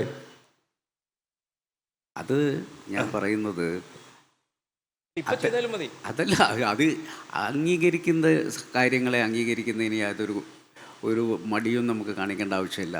അത് രാജീവിൻ്റെ പരിശ്രമമായി നേടിയെടുത്തിട്ടുണ്ടെങ്കിൽ ഞാൻ അദ്ദേഹത്തിനെ അംഗീകരിക്കുന്നു. അപ്പം അതൊക്കെ ചെയ്യുന്ന സമയത്ത് ഞങ്ങൾ ഇതേപോലെ തന്നെ എന്തെങ്കിലും വീഴ്ചകളുണ്ടെങ്കിൽ അത് ചൂണ്ടിക്കാണിക്കുമ്പോൾ അത് ഒരു ദുരുദ്ദേശപൂർവമല്ല എന്ന് കരുതാനുള്ള മനസ്സ് അദ്ദേഹത്തിനും ഉണ്ടായാൽ മതി എന്നുള്ളതാണ് ഞാൻ സൂചിപ്പിക്കുന്നത്. ഉണ്ടോ രാജീവ്? വിശേഷണം വളരെ പ്രസക്തമാണ്. ദുരുദ്ദേശത്തോടെ അല്ലാതെയുള്ള ഏത് വിമർശനത്തെയും ക്രിയാത്മകമായി സ്വീകരിക്കുന്നതിൽ യാതൊരു മടിയുമില്ല. പിന്നെ അതിൽ ഞാൻ തന്നെ സഭയിൽ പറഞ്ഞല്ലോ, ഈ ഈസ് ഓഫ് ഡൂയിങ്. അപ്പം ഞാൻ മന്ത്രി കൊള്ളാം, അല്ലെങ്കിൽ വകുപ്പ് കൊള്ളാം, മുഖ്യമന്ത്രി കൊള്ളാം, ഗവൺമെൻറ് കൊള്ളാമെന്നല്ല, കേരളം ഇതാ റെഡിയായിരിക്കുന്നു. അതാണ് നമ്മൾ ഒന്നിച്ച് പറയേണ്ട ഭാഗം. ഇതാണ് ഞാൻ സഭയെ പറഞ്ഞത്. ഇപ്പം നമ്മുടെ ചർച്ചയുടെ ഈ വളരെ തന്മയത്വമുള്ള മോഡറേറ്ററാണല്ലോ നമ്മുടെ കൂടെ ഇരിക്കുന്നത്. അപ്പോൾ വായനയുടെ രാഷ്ട്രീയത്തിലും ഇന്ന് രാഷ്ട്രീയത്തിൻ്റെ വായനയിലേക്ക് വിഷയങ്ങൾ വഴിതിരിഞ്ഞ് പോയിട്ടുണ്ടെങ്കിലും വളരെ കൗതുകകരമാണത്. അല്ല, ഇപ്പോൾ ഞാൻ പറഞ്ഞത് നിങ്ങൾക്ക് ഈ ദുരുദ്ദേശപരം എന്നൊക്കെ പറയുന്നത്, ഞാൻ ചോദിക്കുന്നത് രാഷ്ട്രീയത്തിൽ നിലപാടുകൾ ഉള്ളപ്പോൾ തന്നെ നമുക്ക് വ്യക്തിബന്ധത്തിലും ഈ നറേറ്റീവിലും ഒക്കെ ഒരു ആർജവം കഴിയുമല്ലോ എന്ന അർത്ഥത്തിലാണ്. ഇപ്പം ഞാൻ 2 ഉദാഹരണം പറയാം. ഒന്ന് 1974 ജയപ്രകാശ് നാരായണൻ അടിയന്തരാവസ്ഥയ്ക്ക് മുമ്പ് ഇന്ദിരാഗാന്ധിക്കെതിരെ വലിയ ഒരു യുദ്ധമെന്നതുപോലത്തെ ഒരു പ്രസ്ഥാനത്തെ നയിക്കുന്ന സമയത്ത് ജയപ്രകാശ് നാരായണൻ്റെ വീട്ടിലെ പഴയ ചില രേഖകൾ അടുക്കി വെക്കുമ്പോൾ അദ്ദേഹത്തിൻ്റെ സഹായികൾ ഈ കമലാ നെഹ്റു ജയപ്രകാശ് നാരായണൻ്റെ ഭാര്യ പ്രഭാവതിക്ക് അയച്ച കുറച്ച് കത്തുകൾ കാണുന്നു. അപ്പോൾ അത് പുറത്ത് ആരുടെയെങ്കിലും കയ്യിലെത്തിയാൽ നെഹ്റു കുടുംബത്തിലെ വളരെ ഇൻറ്റിമേറ്റ് ആയിട്ടുള്ള ചില കാര്യങ്ങൾ അതുണ്ട്. അത് പുറത്തു പോയാൽ മോശമായി ഉപയോഗിക്കപ്പെടാൻ സാധ്യതയുണ്ട് എന്ന് കണ്ട ജയപ്രകാശ് നാരായണൻ തന്നെ, അതായത് ഇന്ദിരാഗാന്ധിക്കെതിരെ വലിയ പ്രസ്ഥാനം നയിക്കുന്ന ജയപ്രകാശ് നാരായണൻ തന്നെ പ്രധാനമന്ത്രിയുടെ വസതിയിൽ കൊണ്ടുപോയി അത് കൊടുക്കുന്നു. എന്നിട്ട് പറയുന്നു, ഇത് മറ്റാരുടെ കയ്യിലും എത്താതിരിക്കാൻ വേണ്ടിയാണ് ഞാനിവിടെ തരുന്നതെന്ന് പറയുന്നു. അപ്പോൾ ഇന്ദിരാഗാന്ധി കൂടെ പറയുന്നു, നിങ്ങൾക്ക് ഈ സമരത്തിൻ്റെ ആ വീര്യം കുറച്ചുകൂടെ. അപ്പോൾ ജയപ്രകാശ് നാരായണൻ പറയുന്നു, അത് വേറെ കാര്യം. എനിക്കെൻ്റെ വിശ്വാസങ്ങളിൽ യാതൊരു വിട്ടുവീഴ്ചയും, നിങ്ങളോടുള്ള രാഷ്ട്രീയ സമീപനത്തിൽ ഒരു വിട്ടുവീഴ്ചയും ഉണ്ടാവില്ല. പക്ഷെ അപ്പോഴും വ്യക്തിപരമായിട്ട് അവർക്കൊരു പ്രശ്നം വരാതിരിക്കാൻ വേണ്ടിയിട്ട് കാണിക്കുന്നത്. അപ്പം ഞാൻ പറഞ്ഞ രാഷ്ട്രീയത്തിലാണെങ്കിലും എത്തിക്സ് എങ്ങനെ വർക്ക് ചെയ്യുന്നു എന്നുള്ളതാണ്. ഒരു ഉദാഹരണം കൂടി ഞാൻ പറയട്ടെ. ഇപ്പോൾ ചൈനീസ് ചാരന്മാരെന്നും പറഞ്ഞ് കമ്മ്യൂണിസ്റ്റ് പാർട്ടിയുടെ നേതാക്കളെ ജയിലിൽ പിടിച്ച് ഇടുന്ന സമയമുണ്ടായിരുന്നു. AKG തൃശ്ശൂർ ജയിലിൽ കിടക്കുന്നു. അപ്പോൾ AKGയെ കാണാനും ചെന്ന AKGയുടെ ഭാര്യ സുശീല ഗോപാലനെയും മകൾ ലൈലിയെയും കൂടെ തന്നെ ജയിലിലാക്കുന്നു. അപ്പോൾ AKG അവിടെ നിന്ന് സുശീല ഗോപാലൻ പറയുന്നു, ഒന്നുകിൽ എന്നെ AKGക്കൊപ്പം താമസിക്കാൻ അനുവദിക്കണം, അല്ലെങ്കിൽ അന്ന് ഗൗരിയമ്മ തിരുവനന്തപുരത്തെ ജയിലിലുണ്ട്, എന്നെ തിരുവനന്തപുരത്തേക്ക് വിടണം. അവിടെ എന്നിട്ട് അവിടുത്തെ വനിതാ ജയിലിൽ സമരം ചെയ്യുന്നു. അവസാനം അവരെ തിരുവനന്തപുരത്ത് ജയിലിലേക്ക് അയക്കുന്നു സുശീലയെ. AKG ഇത് ഒരു കത്തയച്ചു ലാൽ ബഹദൂർ ശാസ്ത്രിക്ക്, അന്നത്തെ പ്രധാനമന്ത്രി. ലാൽ ബഹദൂർ ശാസ്ത്രി ഉടൻ തന്നെ കേരള ഗവർണറെ വിളിക്കുന്നു. എന്നിട്ട് AKGക്കൊപ്പം ഒരേ ജയിൽ മുറിയിൽ തൃശ്ശൂരിൽ കഴിയാൻ സുശീല ഗോപാലന് ലൈലയ്ക്കും അനുമതി കൊടുക്കുന്നു. അന്നേരം അത് ഇവരെ ജയിലിലിട്ട ഗവൺമെൻറ് തന്നെയാണ് അത് ചെയ്യുന്നത് ഓർക്കണം. അതായിരുന്നു അവിടെ. നിലപാടുകളിൽ ഒരു മാറ്റവും വരുന്നില്ല, പക്ഷേ ഒരു എത്തിക്സ് അവിടെ ഉണ്ട്. ഇപ്പോൾ ആ എത്തിക്സ് ഉണ്ടോ? അല്ല, ഞാൻ അത് എത്തിക്സ് ആപേക്ഷികമാണ് ജോണി. നമ്മളിപ്പോൾ യഥാർത്ഥത്തിൽ ഞാനിപ്പോൾ ജോണി പറയുന്ന ഒരു നിലപാടിനോട് വിയോജിക്കുന്നു ശക്തമായി എന്ന് കരുതിയാൽ അത് ആ പ്രശ്നത്തോടുള്ള സമീപനമാണ്. ജോണി ലൂക്കോസ് എന്ന ആ വ്യക്തിയോടുള്ള സമീപനമല്ല. നമ്മൾ യോജിക്കുകയും വിയോജിക്കുകയും ചെയ്യുന്നത് ആ പ്രശ്നത്തോടാണ്. ആ പ്രശ്നത്തോട് നിങ്ങൾ എങ്ങനെ വിയോജിക്കുന്നു? ആദരവോടുകൂടി വിയോജിക്കാം, അല്ലാതെ വിയോജിക്കാം. അപ്പം ആദരവോടുകൂടി വിയോജിക്കാമുള്ളത് ഒരു പൊതുവെ നമ്മുടെ നാട്ടിൽ നേരത്തെ എല്ലാം ശക്തമായി വന്നിരുന്ന രീതിയാണ്. ഇപ്പം നമ്മൾ നോക്കുകയാണെങ്കിൽ സമൂഹത്തിലെ ബന്ധങ്ങളിൽ മാറ്റം വരുന്നു. ഈ ബന്ധങ്ങളിലെ മാറ്റങ്ങളെല്ലാം പഴയ പോലെയല്ല. നമ്മൾ എല്ലാവർക്കും അറിയാം, എല്ലാവരും അവരവരിലേക്ക് ചുരുങ്ങുന്നു, അന്നത്തേക്ക് മാത്രം ജീവിക്കുന്നു, വർത്തമാനത്തെ മാത്രമാണ്. ഭൂതം പ്രശ്നമല്ല, ഭാവി പ്രശ്നമല്ല. നല്ലൊരു വിഭാഗം അങ്ങനെയാണ്. അപ്പോൾ അങ്ങനെയൊക്കെ വരുമ്പോൾ ഇന്നലെ നമ്മൾ എത്തിക്സിനെ നിർവചനം ചെയ്ത പോലെ അല്ല ഇന്ന് എത്തിക്സ് നമ്മൾ വായിച്ചെടുക്കുന്നത്. എല്ലാത്തിലും മാറുന്നുണ്ട്. അപ്പോൾ അത് സ്വാഭാവികമായിട്ട് രാഷ്ട്രീയത്തിലും പ്രതിഫലിക്കും. അവനെ മറികടന്ന് ശരിയായ രൂപത്തിലേക്ക് നയിക്കേണ്ട ഉത്തരവാദിത്വം രാഷ്ട്രീയ നേതൃത്വത്തിനുണ്ട്. അതിൽ ഈ പറഞ്ഞ കാര്യങ്ങളെല്ലാം വീണ്ടെടുക്കാൻ ഇപ്പം ഞങ്ങളിപ്പോൾ നിയമസഭയിൽ ഞങ്ങൾ ശക്തമായി പറഞ്ഞ് ഞങ്ങൾ അപ്പുറത്ത് പോയി കോഫി ഹൗസിൽ പോയി ഒരു ചായയും ഇത് കഴിച്ച് വർത്താനം പറഞ്ഞ് ആ പറഞ്ഞതിലുള്ള ബാക്കി എന്തെങ്കിലും സൗഹൃദത്തോടുകൂടി പറഞ്ഞ് പിരിയുന്നവർ തന്നെയാണ്. അതെ, പക്ഷേ കാഴ്ചക്കാർക്ക് വേണ്ടി മറ്റൊരു മുഖം കൊടുക്കാൻ നിർബന്ധിതനാവുന്നില്ല ഇപ്പോഴത്തെ എത്തിക്സ് വെച്ചിട്ട്. അതല്ല, അതാണ് പ്രശ്നം. അവിടെ വിയോജിച്ചത് ആ പ്രശ്നത്തോടെയാണ്. നിങ്ങൾ കാണുന്നത് ഞങ്ങൾ തമ്മിൽ വിയോജിച്ചു എന്നാണ്. മുനീറും P. രാജീവും തമ്മിൽ ഏറ്റുമുട്ടി. മുനീർ ഉന്നയിച്ച പ്രശ്നത്തോട് രാജീവിൻ്റെ ഒരു പ്രതികരണം വരുന്നു. ആ പ്രതികരണത്തോട് അദ്ദേഹത്തിന് ഇതാണ് നിങ്ങളപ്പോഴും തന്നെ നിങ്ങൾ ഏറ്റുമുട്ടിയെന്നായി. ഇതന്നെ പ്രശ്നം. ഞങ്ങളുടെ ആശയങ്ങൾ, ഞങ്ങളുടെ നിലപാടുകൾ വ്യത്യസ്തമാണ്. ഞങ്ങൾ ഒന്നിച്ചിരുന്ന് കാപ്പി കുടിച്ചോടുകൂടി എൻ്റെ നിലപാട് അദ്ദേഹത്തിൻ്റെ നിലപാടാവുകയോ അദ്ദേഹത്തിൻ്റെ നിലപാട് എൻ്റെ നിലപാടാവുകയോ ചെയ്യില്ല. മുനീർ സാഹിബ് എങ്ങനെയാണ് ഈ എത്തിക്സ് വന്ന മാറ്റത്തെ അടയാളപ്പെടുത്തുന്നത്? അല്ല, ഈ രാജീവ് പറഞ്ഞ കറക്റ്റാണ്. നമ്മൾ അകത്ത് ഈ പറയുന്ന വിഷയത്തോടാണ് ഓരോ വ്യക്തികളും പ്രതികരിക്കുന്നത്. രാജീവ് ഉന്നയിക്കുന്നൊരു വിഷയത്തെയാണ് നമ്മൾ എതിർക്കാൻ ശ്രമിക്കുന്നത്, അല്ലാതെ രാജീവ് എന്ന് പറയുന്ന വ്യക്തിയെ അല്ലല്ലോ. കാരണം ആ സൗഹൃദം നമുക്ക് ഇതിൻ്റെ പുറത്തിറങ്ങിയാലും നിലനിർത്തി കൊണ്ടുപോകാൻ സാധിക്കണം. അതിനകത്ത് തന്നെ ആ സൗഹൃദം നിലനിർത്താൻ കഴിയണം. അതാണ് രാഷ്ട്രീയം. പക്ഷെ ചില സന്ദർഭങ്ങളിലെങ്കിലും ഇതിനകത്ത് നമ്മൾ കാണുന്നത് പിന്നെ കാലാകാലത്തേക്ക് അങ്ങോട്ടും ഇങ്ങോട്ടും സംസാരിക്കാൻ കഴിയാത്ത അവസ്ഥയിലേക്ക് ചിലപ്പോഴെങ്കിലും വാക്തർക്കങ്ങൾ എത്തുന്നുണ്ട്. അപ്പോൾ പിറ്റേ ദിവസം രാജീവും മുനീറും കൊമ്പ് കോർത്തു എന്നാണ് വരിക. രാജീവ് ഉന്നയിച്ച വിഷയവും ഞാൻ എടുത്ത് പ്രതികരിക്കാൻ ശ്രമിച്ച വിഷയവുമല്ല. രാജീവും മുനീറും കൊമ്പ് കോർത്തു എന്ന് പറയുമ്പോൾ പിന്നെ ഞങ്ങൾ അത് കഴിഞ്ഞ് ക്യാൻറ്റീനിൽ ഒരുമിച്ചിരിക്കുമ്പം പൊതുസമൂഹത്തിന് ഇവർക്ക് പിന്നെ എങ്ങനെ ഒരുമിച്ചിരിക്കാൻ പറ്റുന്നു എന്നൊരു അത്ഭുതമായി മാറുന്ന ഒരു കാലത്താണ് നമ്മൾ ജീവിക്കുന്നത്. അപ്പം നമുക്ക് ഈ സംസ്കാരം എന്ന് പറഞ്ഞാൽ ശരിക്കും ഒരു അവരനെക്കുറിച്ചുള്ള ഒരു കരുതലാണ്. അതാണ് നമ്മൾ സംസ്കാരം എന്ന് വിളിക്കുന്നത്. ഈ രാഷ്ട്രീയത്തിൽ അപ്പം വായന എന്ന് പറയുന്നതും ആ സംസ്കാരത്തിലേക്കാണ് ശരിക്കും സംഭാവന ചെയ്യുന്നത്. പക്ഷെ രാഷ്ട്രീയം ഈ അപരവൽക്കരണം ഇല്ലാതെ നടക്കില്ല. കാരണം രാഷ്ട്രീയം, ഇപ്പം ഞാനൊരു പ്രസ്ഥാനത്ത് നിൽക്കുകയാണെങ്കിൽ ബാക്കിയുള്ളവരൊക്കെ അപരനാണ്. അങ്ങനെയാണെങ്കിൽ മാത്രമേ രാഷ്ട്രീയം നടക്കത്തുള്ളൂ. അതിൻ്റെ അടിസ്ഥാനം തന്നെ ഈ അപരവൽക്കരണമാണ്. അപ്പോൾ എനിക്ക് സംശയം, ഇപ്പോൾ രാജീവിൻ്റെ പാർട്ടി വർഗശത്രു മക്കളെ എങ്ങനെയാണ് ഇപ്പോൾ ഐഡൻറ്റിഫൈ ചെയ്യുന്നത്? ഞാൻ പറയാൻ, അടിസ്ഥാന വർഗത്തിന് വേണ്ടിയാണ് കമ്മ്യൂണിസ്റ്റ് പാർട്ടി നിൽക്കുന്നത്. അപ്പോൾ അടിസ്ഥാന വർഗത്തിന് വേണ്ടി നിൽക്കുന്ന കമ്മ്യൂണിസ്റ്റ് പാർട്ടിക്ക് കോൺഗ്രസ് പ്രസ്ഥാനത്തിന് വേണ്ടി ജയ് വിളിക്കുന്ന ഒരു സാധാരണ കർഷക തൊഴിലാളി, ചുമട്ട് തൊഴിലാളി, ഒരു ചെത്തുകാരൻ, അവരും വർഗശത്രുവിൻ്റെ ഭാഗത്തല്ലേ പെടുന്നത്? അതെങ്ങനെയാണ്? കാരണം ഇതെല്ലാം ഈ ഞാൻ നേരത്തെ പറഞ്ഞൊരു അതിലളിതവൽക്കരണം, ഈ അപരനോടുള്ള സമീപം. ഇപ്പോൾ രമണ മഹർഷിയോട് ശിഷ്യൻ ചോദിച്ചു, അപരനോടുള്ള സമീപനം എങ്ങനെയായിരിക്കണം? അപ്പോൾ രമണ മഹർഷി മറുപടി പറഞ്ഞു, അതിന് അപരനില്ലല്ലോ. എന്നുവെച്ചാൽ അത് വല്ലാത്തൊരു ഇതാണ്. എന്ന് വെച്ചാൽ എല്ലാം ഒന്നിലാണ്, ഞാനും നിങ്ങളും ഒന്നാണെന്നൊരു വിശാലമായ കാഴ്ചപ്പാടാണ്. ഈ അപരവൽക്കരണം അത് മനുഷ്യ സമൂഹത്തിൻ്റെ ഒരു വളർച്ചയുടെ ഭാഗമായി തന്നെ വന്നു ചേർന്നിട്ടുള്ള ഒന്നാണ്. ഇപ്പോൾ കോൺഗ്രസ് അല്ലെങ്കിൽ ഇപ്പോൾ വേറൊന്ന്, ഞങ്ങൾ അവരുടെ വർഗശത്രുവായി കാണുന്നില്ല. ഞങ്ങൾ കാണുന്നത് ഒരു തൊഴിലാളി വർഗത്തിനെതിരായിട്ടുള്ള ഒരു വർഗത്തിൻ്റെ, അത് ശത്രുവർഗമായിരിക്കുമല്ലോ, അതിൻ്റെ രാഷ്ട്രീയത്തെ അവർ പ്രതിനിധാനം ചെയ്യുന്നു. അപ്പോൾ ഞങ്ങൾക്ക് രണ്ട് തരത്തിൽ നോക്കാം. അപ്പുറത്തല്ലല്ലോ അവർ നിൽക്കേണ്ടത്, അവർ ഞങ്ങളുടെ കൂടെ വരേണ്ടവരാണല്ലോ വർഗപരമായി നോക്കിയാൽ. അതുകൊണ്ട് ശത്രുതയില്ലാതെ അവരുടെ രാഷ്ട്രീയത്തെ തുറന്നെതിർക്കുകയും അവരെ ഞങ്ങളോടൊപ്പം കൊണ്ടുവരാൻ. ഇപ്പം നമ്മൾ സിനിമ വായിച്ചെടുക്കുക, ചിലരിപ്പോൾ സിനിമ കണ്ടിട്ട് പറയും, ഓ ഈ സിനിമ ഇങ്ങനെയാണ്, അപ്പം നമ്മൾ പറയും ആ സിനിമ അങ്ങനെയല്ല ഇങ്ങനെയാണ്. എന്നിട്ടോ സിനിമ നമ്മൾ രണ്ടുപേരും കാണുന്ന ഒന്നാണ്. ഞാൻ നോക്കുമ്പോൾ ആ സിനിമയെ എങ്ങനെ നമ്മുടെ കാഴ്ചപ്പാടോട് ചേർത്ത് വയ്ക്കാം, അല്ലെങ്കിൽ കൃതിയെ എങ്ങനെ ചേർത്ത് വയ്ക്കാം. ഇപ്പോൾ ഞങ്ങൾ ടോൾസ്റ്റോയി കടുത്ത പ്രഭു കുടുംബത്തിൽ വർഗശത്രുവാണ്, നിങ്ങൾ പറഞ്ഞ ആ വർഗശത്രുവാണ് അന്ന് റഷ്യയിൽ. ടോൾസ്റ്റോയുടെ കൃതിയെ ലെനിൻ പറഞ്ഞു റഷ്യൻ വിപ്ലവത്തിൻ്റെ കണ്ണാടിയാണ്. എന്നുവെച്ചാൽ ആ കൃതികൾ വായിച്ചാൽ റഷ്യൻ ജീവിതത്തെക്കുറിച്ച് നമുക്കൊരു ധാരണ കിട്ടും. നമ്മൾ അസ്വസ്ഥമാകും, ഉലയുമ്പോൾ മാറ്റം ആഗ്രഹിക്കുമ്പോൾ സ്വാഭാവികമായിട്ട് ഞങ്ങളുടെ ഒപ്പം വരും. വർഗശത്രുവാണ് അദ്ദേഹം എന്നുള്ള അദ്ദേഹത്തിന് നിന്നിട്ടല്ല ഞങ്ങൾ നിലപാട് സ്വീകരിക്കുന്നത്. മുനീർ സാഹിബിന് കാര്യം പിടികിട്ടിയല്ലോ. അതായത് അപ്പുറത്ത് നിൽക്കുന്നവർ ഞങ്ങളുടെ കൂടെ വരേണ്ടവരാണ്, ഞങ്ങളുടെ കൂടെ വന്നാൽ അതിനൊരു ശുദ്ധി ഉണ്ടാവും എന്നുള്ളതാണ്.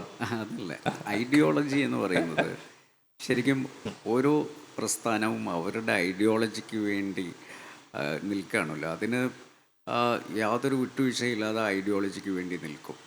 അപ്പോൾ ഇപ്പുറത്തുള്ള ഐഡിയോളജി ആ ഐഡിയോളജിയുടെ പോരായ്മകളെ ചൂണ്ടിക്കാണിക്കുകയും എൻ്റെ ഐഡിയോളജിയാണ് ശരി എന്ന് വരുത്തി തീർക്കാൻ ഞാൻ അപ്പോൾ വായനയിൽ തന്നെ വ്യത്യാസമുണ്ട്. ഇവിടെ സൂചിപ്പിച്ചതുപോലെ ഞാൻ വായിക്കുമ്പം എൻ്റെ ഐഡിയോളജിയെ ശക്തിപ്പെടുത്തുന്ന എന്തുണ്ട് ഈ വായനയിൽ നിന്ന് കണ്ടെത്താനാണ് ഞാൻ ശ്രമിക്കുക.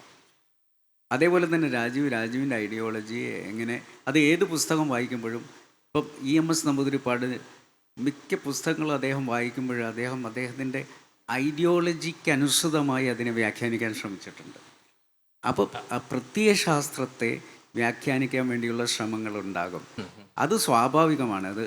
അതിൻ്റെ അത് ഈ ലോകം നിലനിൽക്കുന്ന കാലത്തോളം എല്ലാ രാജ്യങ്ങളിലും ഉണ്ടായിട്ടുണ്ട്. എല്ലാ മഹാരഥന്മാരായ നേതാക്കന്മാരും അവരുടെ ഐഡിയോളജിക്ക് വേണ്ടി നിലകൊണ്ടിട്ടുണ്ട്. അത് ശരിയാണ്. പക്ഷെ അത് സമ്മതിക്കുന്നു, അത് സ്വാഭാവികമാണെന്നുള്ളത് ശരിയാണ്. ഇപ്പം ഞങ്ങൾ മാധ്യമപ്രവർത്തകർ പറയും കൺഫർമേഷൻ ബയസ് എന്ന് പറഞ്ഞ ഇപ്പോൾ ഒരു കാര്യമുണ്ട്. ഇപ്പം ഞാൻ ഇപ്പോൾ തന്നെ വിശ്വസിക്കുന്ന ചില കാര്യങ്ങളെ സാധൂകരിക്കാൻ വേണ്ടിയാണ് ഞാൻ ഇൻ്റർനെറ്റിൽ പോകുന്നത്, അല്ലെങ്കിൽ എൻ്റെ വായന തിരഞ്ഞെടുക്കുന്നതും അങ്ങനെയാണ്. ഞാൻ ഇപ്പം തന്നെ വിശ്വസിക്കുന്ന കാര്യങ്ങൾ സാധൂകരിക്കാൻ, അതൊന്നും കൂടെ ഉറപ്പിക്കാനാണ്. പക്ഷെ അതെങ്ങനെയാണ് ഒരു തുറന്ന മനസ്സോടുള്ള വായനയാവുന്നത്? ശരിക്കും പറഞ്ഞാൽ അപ്പുറത്തെ ഭാഗം അറിയാൻ വേണ്ടി വായിക്കുമ്പോഴല്ലേ ഈ വായന തുറന്നതാവും. ഇതിന് ഈ വായിക്കുന്നതോടുകൂടി നമ്മുടെ പല ധാരണകളും മാറുള്ളൂ. ഇപ്പം ഞാൻ ഈ നെക്സസ് ഇപ്പോൾ വരുമ്പോൾ വായിച്ചൊരു ഭാഗം, സാധാരണ ഞങ്ങളും പറയുന്നുണ്ട് ഒബ്ജക്റ്റീവ് റിയാലിറ്റി, സബ്ജക്റ്റീവ് റിയാലിറ്റി. ഇപ്പോൾ ഇതൊരു ഒബ്ജക്റ്റീവ് റിയാലിറ്റിയാണ്, നമുക്ക് അറിയാം, നമ്മൾ ചിന്തിച്ചില്ല ഇവിടെയുണ്ട്. ഒരു വേദന എന്നുള്ളതൊരു സബ്ജക്റ്റീവാണ്, നമുക്ക് തോന്നണം. എന്നിട്ട് ഇതല്ലാതെ ഒരു ഇൻ്റർ സബ്ജക്റ്റീവായിട്ടുള്ളൊരു റിയാലിറ്റി ഈ ഫീച്ചറുകൾ, കഥകൾ, മാധ്യമങ്ങൾ വഴി നിർമ്മിക്കപ്പെടുന്നുണ്ട്. അപ്പം അത് ഒരു പ്രത്യേക തരത്തിലുള്ള നിർമ്മിതി. അപ്പം നമ്മൾ യഥാർത്ഥത്തിൽ കാണുന്നത് തന്നെയാണോ വസ്തുത? സത്യം വസ്തുത, ഇത് സത്യം എല്ലാ വസ്തുത ഉണ്ടാവില്ല. നമുക്ക് ആവശ്യമുള്ളത് മാത്രം അതിനകത്ത് എടുത്താൽ സത്യം തന്നെയായിരിക്കും. പക്ഷെ സത്യത്തിൽ എല്ലാ വസ്തുത ഉണ്ടാവില്ല, പക്ഷെ സത്യം തന്നെയായിരിക്കും. ഇപ്പോൾ ജോണി ലൂക്കോസ് നല്ലൊരു മാധ്യമ പ്രവർത്തകനാണ് എന്ന് ഞാൻ പറഞ്ഞാൽ സത്യമാണത്, പക്ഷെ എല്ലാ വസ്തുത ഉണ്ടാവില്ല എനിക്ക്. അപ്പോൾ എന്നാൽ സത്യമാണോ എന്ന് ചോദിച്ചാൽ സത്യമാണ്. അപ്പോൾ ഇങ്ങനെ പ്രതീതികളാണ് പൊതുവെ നിർമ്മിക്കപ്പെടുക. അപ്പോൾ അത് മാധ്യമങ്ങളിലുമായാലും ഞാൻ നേരത്തെ പറഞ്ഞു കാലത്ത് നോക്കുമ്പോൾ, ഇപ്പോൾ ഞങ്ങൾ ഇവിടെ മുനീർ സാഹിബ് പറഞ്ഞത് ശരിയാണ്, EMS വായിക്കുമ്പോൾ അതെങ്ങനെ സാമൂഹ്യ മാറ്റത്തിന് സഹായകരമാകും. ഞങ്ങൾ ആദ്യം നോക്കിയത് അത് മാത്രമേ ഉള്ളൂ. ഏത് കൃതി എടുത്താലും ഞങ്ങൾ ആദ്യം നോക്കിയിരുന്നത് ഇതിൽ സാമൂഹ്യ മാറ്റത്തിന് പറ്റുമെന്നുള്ളതാണ്. സർഗാത്മകത ഉണ്ടോ എന്ന് ഞങ്ങൾ ആദ്യം ശ്രദ്ധിച്ചിരുന്നില്ല. പിന്നെ ഞങ്ങൾ ആ കുറവ് നികത്തി. കൃതിയിൽ സർഗാത്മകതയും പ്രധാനപ്പെട്ടതാണ്. ചിലപ്പോൾ മുദ്രാവാക്യങ്ങളും നിലപാടുകളും ഒന്നും ഇല്ലാതെ തന്നെ ഇതിപ്പോൾ പപ്പേട്ടൻ്റെ ഇരുൾ വീഴും മുമ്പ് എന്നുള്ളൊരു ചെറിയ കഥയുണ്ട്. യഥാർത്ഥത്തിൽ മലയാളത്തിൽ സ്വകാര്യവൽക്കരണത്തിൽ അതൊന്ന് ശക്തമായ കഥകളിലൊന്നതാണ്. പക്ഷേ പപ്പേട്ടൻ്റെ രാഷ്ട്രീയം വേറെ ഒന്നായിരിക്കും. പക്ഷെ ആ കഥയിൽ അദ്ദേഹം വയ്ക്കുന്ന രാഷ്ട്രീയം അത് ഞങ്ങൾ പ്രസംഗിക്കുന്നപ്പുറത്താണ്. അപ്പോൾ ഞങ്ങളത് വായിച്ചെടുക്കുമ്പോൾ ഞങ്ങൾ ആ രൂപത്തിലായിരിക്കും വായിക്കുക. അപ്പോൾ വായനയുടെ ഈ രാഷ്ട്രീയം നേരത്തെ പറഞ്ഞതുപോലെ തന്നെ നമ്മുടെ നിലപാടുകളൊക്കെ ആയിട്ട് ചേർത്ത് വെച്ച് തന്നെയാണ് വായന വരുന്നത്. അതെ, അതാണ് ഇപ്പം നുവർ സാഹിബ് ഇപ്പോൾ അദ്ദേഹം പറഞ്ഞതിനകത്ത് വളരെ ഒരു കാര്യമുണ്ട്. നമുക്ക് വേണ്ട കാര്യങ്ങൾ ഉറപ്പിക്കാൻ, ഇപ്പോൾ നമ്മൾ ചിലപ്പോൾ പറയത്തില്ലേ സെലക്റ്റീവ് അംനേഷ്യ എന്നൊക്കെ പറയും. അപ്പം നമുക്ക് ഗുണകരമല്ലാത്തൊരു കാര്യം നമ്മൾ കണ്ടില്ലെന്ന് നടിക്കും. അത് സെലക്റ്റീവ് അംനേഷ്യ എന്ന് നമ്മൾ പറയാണ്ട്. ഇപ്പം മഹാത്മാഗാന്ധി ആത്മകഥ എഴുതുകയാണെന്നുണ്ടെങ്കിൽ ഈ സത്യാനന്തര കാലത്ത് മൈ എക്സ്പെരിമെൻറ്റ്സ് വിത്ത് അൺട്രൂത്ത് എന്നായിരിക്കും എഴുതുക. അങ്ങനത്തെ ഒരു അവസ്ഥ നമുക്ക് വന്നിട്ടുണ്ട് എന്നുള്ളത് ശരിയാണ്. പക്ഷെ അപ്പോഴും ഞാൻ ചോദിക്കുന്നത്, ഈ വിമർശനത്തെ എന്തിനാണ് നമ്മൾ അങ്ങനെ പേടിക്കുന്നത്? വിമർശിച്ചതുകൊണ്ട് എന്തെങ്കിലും ഗുണമല്ലാതെ എന്തെങ്കിലും ദോഷം ഉണ്ടായിട്ടുണ്ടോ? അതല്ല ഞാൻ പറയുന്നത്, ഈ പറഞ്ഞത് ശരിയാണ്. ഇപ്പം നമ്മൾ ഗാന്ധിയെ തന്നെ വായിക്കുമ്പം ഇപ്പം എനിക്ക് ആവശ്യമുണ്ടെങ്കിൽ ഇപ്പം ഗാന്ധി പറഞ്ഞതിൽ രണ്ട് വശവും ഉണ്ടാവും. കാരണം ഗാന്ധിയുടെ മനസ്സിൽ തോന്നിയിട്ടുള്ള കാര്യങ്ങൾ എഴുതുകയാണ്. അപ്പോൾ ഗാന്ധിയിൽ നിന്നും എനിക്കെടുക്കാൻ പറ്റുന്ന ഭാഗം മാത്രമേ ഞാൻ എടുക്കുള്ളൂ, മറ്റത് ഞാൻ കണ്ടില്ല എന്നടിക്കും. ഇപ്പോൾ രാജീവിനാണെങ്കിൽ രാജീവിന് ആവശ്യമുള്ള ഭാഗം മാത്രം ഗാന്ധിയിൽ നിന്ന് എടുക്കാൻ പറ്റും. അങ്ങനെയുള്ളൊരു വായനയാണ് ഇവിടെ സംഭവിച്ചുകൊണ്ട് ഇരിക്കുന്നത് ഈ രാഷ്ട്രീയത്തിൽ. അതുകൊണ്ടാണ് ഈ ഐഡിയോളജിക്ക് വേണ്ടിയിട്ടുള്ള, അതിപ്പോൾ BJP ആയാലും കോൺഗ്രസ് ആയാലും CPM ആയാലും എല്ലാവരും അതിന് വേണ്ടിയിട്ടുള്ളൊരു വായനയും അത് മാത്രം അടർത്തിയെടുത്ത് കോട്ട് ചെയ്യുകയും ചെയ്യുന്ന ഒരവസ്ഥയാണുള്ളത്. പക്ഷെ അതിനപ്പുറം ഐഡിയോളജികളെ നമ്മൾ ആ ഐഡിയോളജി സ്വീകരിക്കുന്നില്ലെങ്കിലും ആ ഐഡിയോളജി അനുസരിച്ച് അവർക്ക് ജീവിക്കാനും അവർക്ക് പ്രവർത്തിക്കാനുമുള്ള ഒരു സ്വാതന്ത്ര്യത്തെ നമ്മൾ വകവെച്ചു കൊടുക്കേണ്ടതുണ്ട്. ഇപ്പം ഞാൻ ഒരു പബ്ലിഷിംഗ് കമ്പനി നടത്തുന്ന ആളാണ്. ഞാൻ ഇപ്പോൾ ഈ അടുത്ത് ഇറക്കിയ പുസ്തകത്തിൻ്റെ പേര് ഞങ്ങളുടെ SFI കാലം എന്നാണ്. രാജീവ് അടക്കം നല്ല വിൽപ്പന ഉണ്ടോയെന്നറിയാം. അത് അല്ല, SFI കാലം എന്ന് മാത്രമല്ല, ഇപ്പോൾ നായനാരെ കുറിച്ചുള്ള പുസ്തകം, ഇപ്പോൾ AKGയെ കുറിച്ചുള്ള പെരുപ്പങ്കോട് മുരളി AKGയെ കുറിച്ചും ഒക്കെ എഴുതിയ നാടകങ്ങൾ, ഇതെല്ലാം ഈ ഒലീവാണ് ഇറക്കിയിരിക്കുന്നത്. പക്ഷെ അപ്പോൾ ഞാൻ ചോദിക്കട്ടെ, ഇപ്പോൾ എൻ്റെ MSF കാലം എന്ന് പറയുന്ന ഒരു പുസ്തകം ചിന്ത പബ്ലിഷേഴ്സ് ഇറക്കുമോ? അല്ല, ഒലിവ് ലീഗിൻ്റെ ഔദ്യോഗികമായ പ്രസാധകശാലയാണെങ്കിൽ അതിനെക്കുറിച്ച് ആലോചിക്കാം. അങ്ങനെയാണോ? അല്ലല്ല, പദ്ധതി പാർട്ടിയുടെ പ്രസാധകശാലയാണല്ലോ. അപ്പം അതിന് ആ ആശയങ്ങൾ പ്രചരിപ്പിക്കുമ്പോഴായിരിക്കും നമുക്ക് കൊടുക്കുക. ഇത് മുനീർ എന്ന വ്യക്തിയുടെ നേതൃത്വത്തിലുള്ള എല്ലാവരും കൂട്ടിക്കൊണ്ടുപോകാൻ ശ്രമിക്കുന്ന ഒരു പ്രസാധകശാലയാണ്. ഒപ്പം അദ്ദേഹത്തിൻ്റെ രാഷ്ട്രീയം അതിലൂടെ കുറച്ച് മുൻതൂക്കം ഉണ്ടാവും, സ്വാഭാവികമാണല്ലോ അതിനകത്ത്. അപ്പോൾ ഈ സഹിഷ്ണുതയുടെ കാര്യം നമ്മളിപ്പം പറഞ്ഞതിൻ്റെ അന്തരാർത്ഥം ജോണി ഉന്നയിച്ചതിനോട് എനിക്കൊരു ഇതുള്ളത്, വിമർശനം എന്ന് പറഞ്ഞാൽ എന്താണ്? ഇപ്പം പ്രശ്നം ആ ഒറ്റ വാക്ക്, അധിക്ഷേപം നിങ്ങളുടെ വാക്ക് വിമർശനമായിരിക്കും, ആക്ഷേപം വിമർശനമായിരിക്കും, അപമാനിക്കൽ വിമർശനമാണ്, അടിസ്ഥാനരഹിതം വസ്തുതകളുമായി പുലബന്ധമില്ലാത്ത നിർമ്മിതികൾ വിമർശനമാണ്, പ്രതീതികൾ വിമർശനമാണ്. ഇതൊന്നും വിമർശനമല്ല.